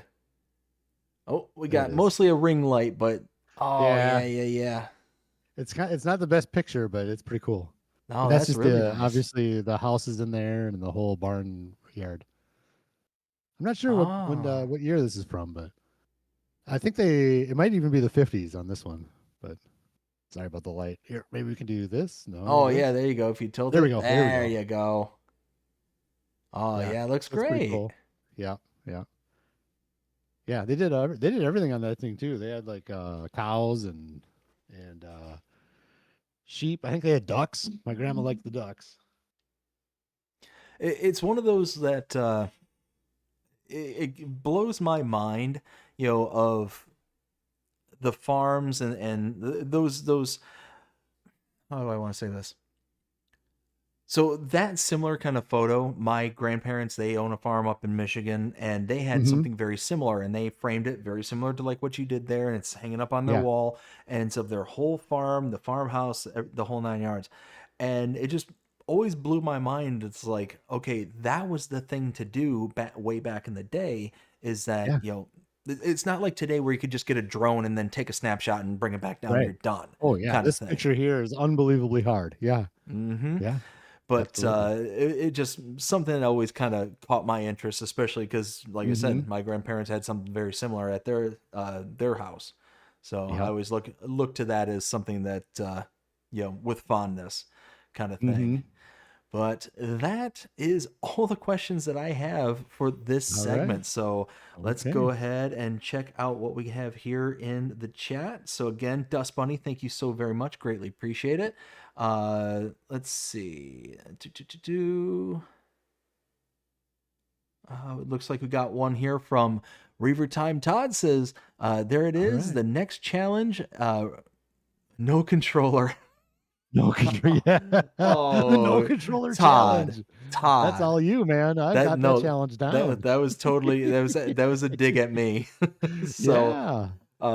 Reaver Time I Todd, love just to that. give you a little bit of context, him and Rail Fanning Jonah got Okay. together and decided to have me do a challenge during one of my live streams where I had to, what was it, plow like in reverse kind of Okay. thing. Oh, But everything was like in reverse. It's not like okay. I could just Yeah. spin my seat around and then drive forward kind of thing in one of those, Right. you know, uh, Yeah. Yeah. but literally drive in reverse and just Oh, plow the field. Yeah, it was nasty.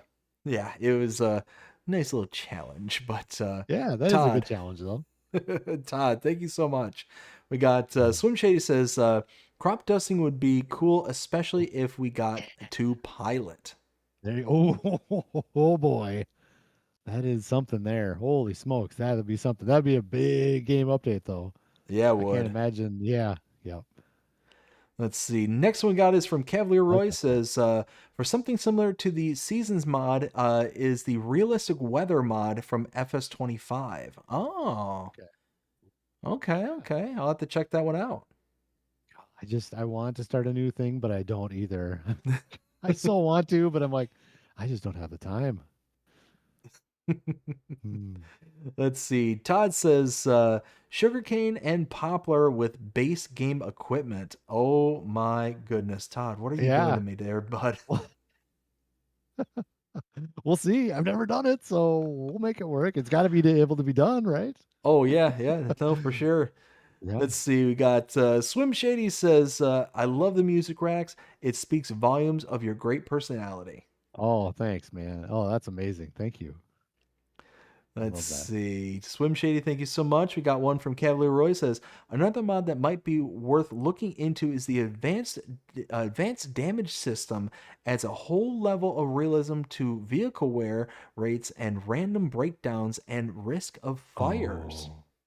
Ooh, I have thought about that in the past. Like, I remember going into a field with a piece of gear, and I've talked about this in a video that I'm like, this is maybe one of the most unrealistic things about Farming Simulator is that the gear doesn't break down. Even when it goes to maintenance zero, it doesn't break down. Like, I'm just sitting there imagining going through a field with like a potato harvester, and those potatoes get stuck places they're not supposed to be. I guarantee Mm-hmm. it. And they got to stop the whole rig, get out, get the potatoes unstuck. I'm making up a stupid example, but for sure, that gear breaks down for sure. Oh, absolutely.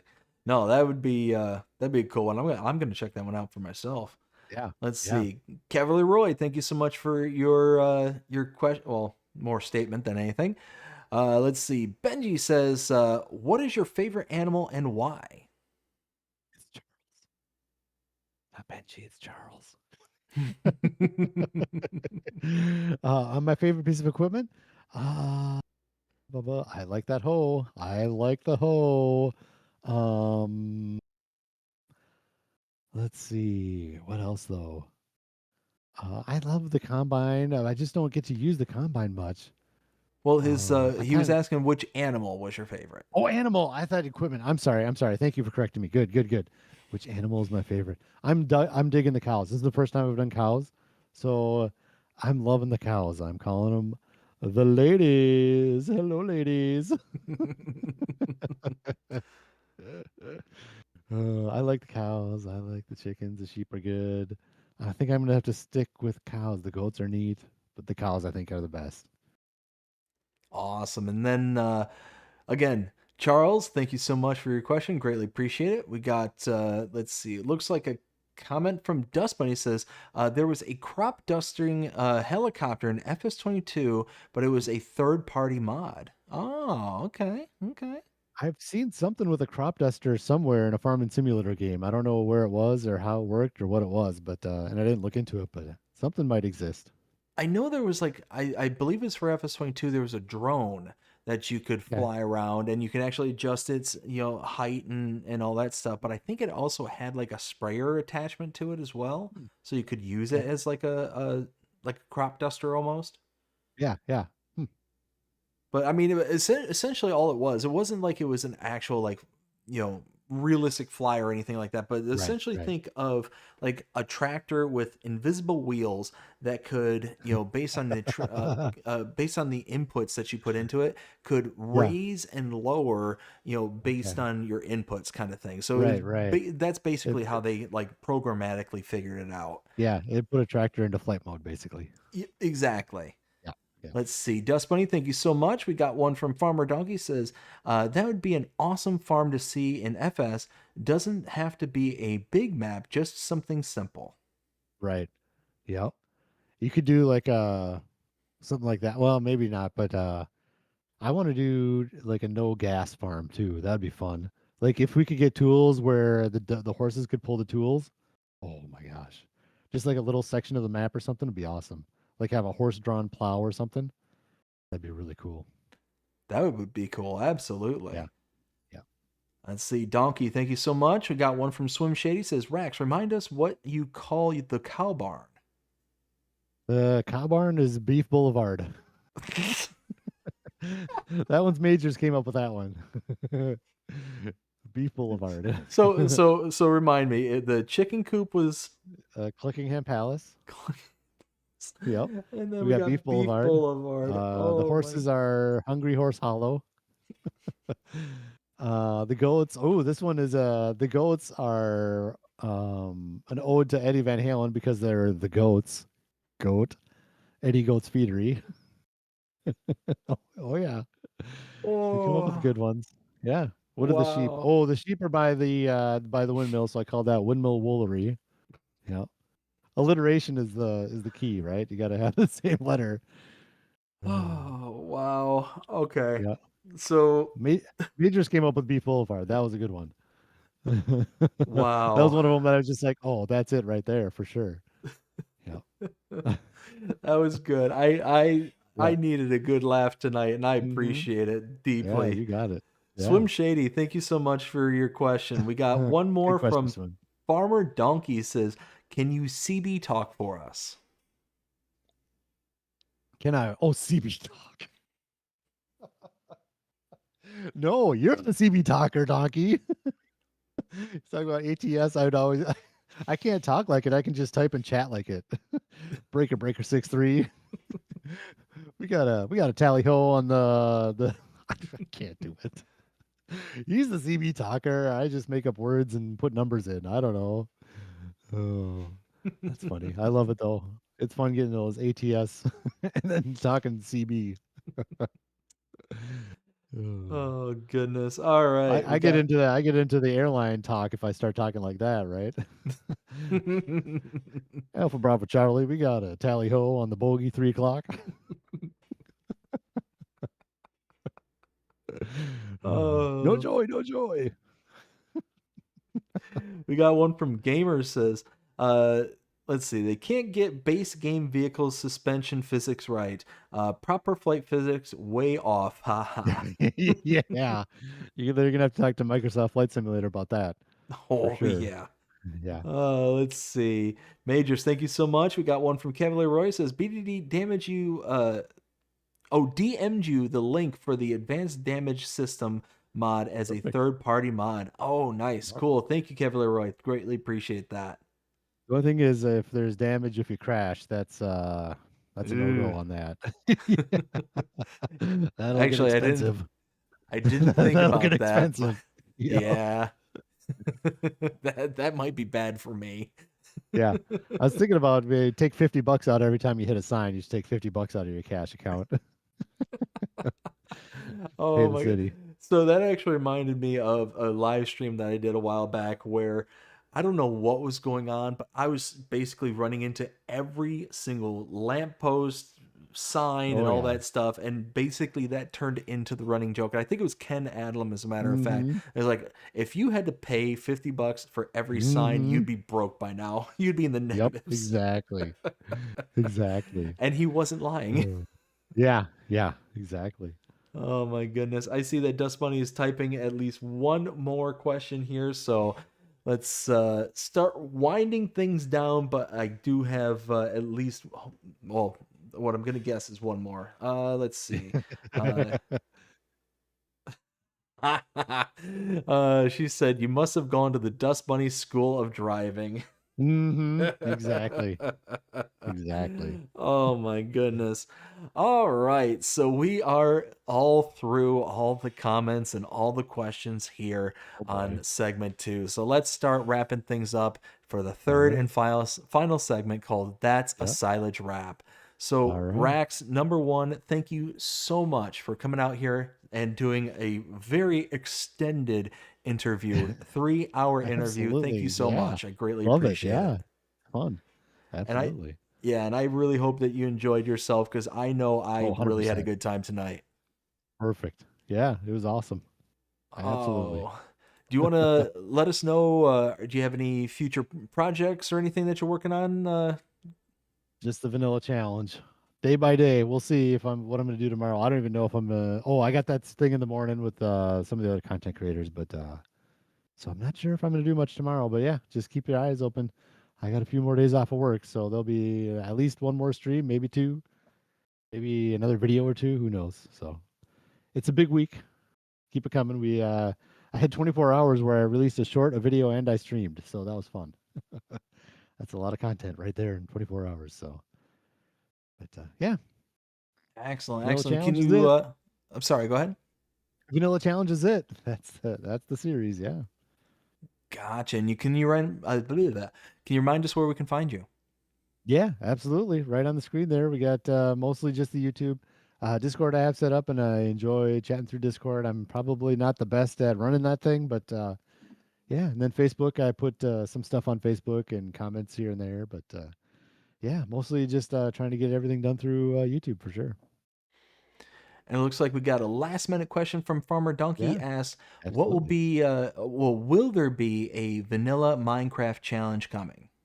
Vanilla. I Minecraft is 100% vanilla for me as well. So We got another crash coming. Come on. All right, Rax, you still there?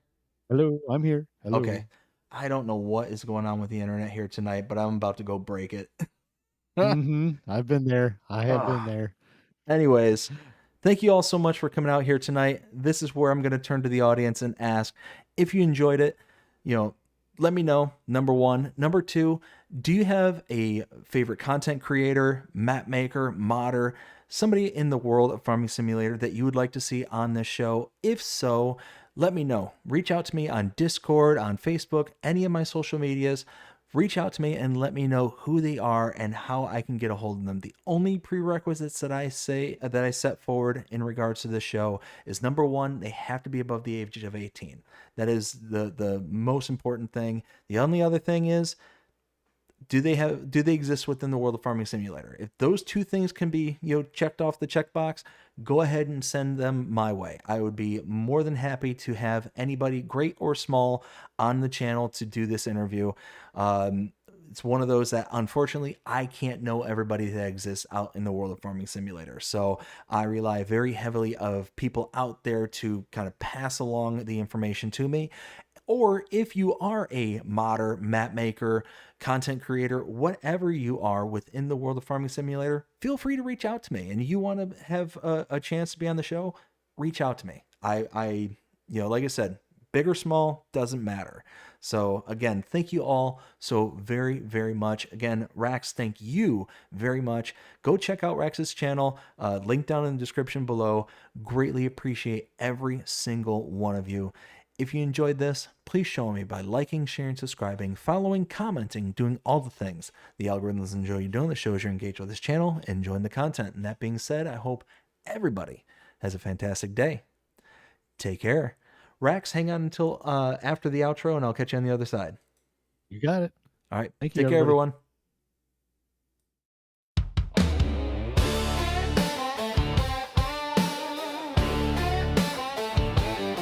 This is Farm Sim Talk with BDD.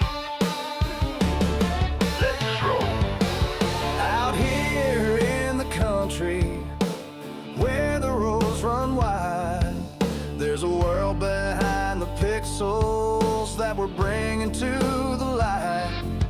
From maps to mods to the rigs we drive, we're talking to the folks who keep this farm life alive. It's Farm Sim Talk with BDD.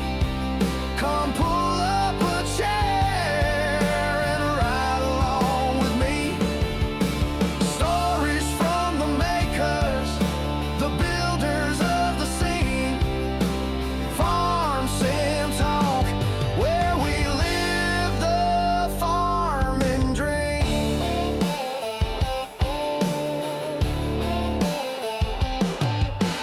He's got questions rolling like a big John Deere, digging deep with modders so their voices we can hear. From giants of the code to the artists painting skies, he's shining up their stories like a brand new combine. It's Farm Sim Talk with BDD. Come pull up a chair and ride along with me. Stories from the makers, the builders of the scene. Farm Sim Talk, where we live the farming dream.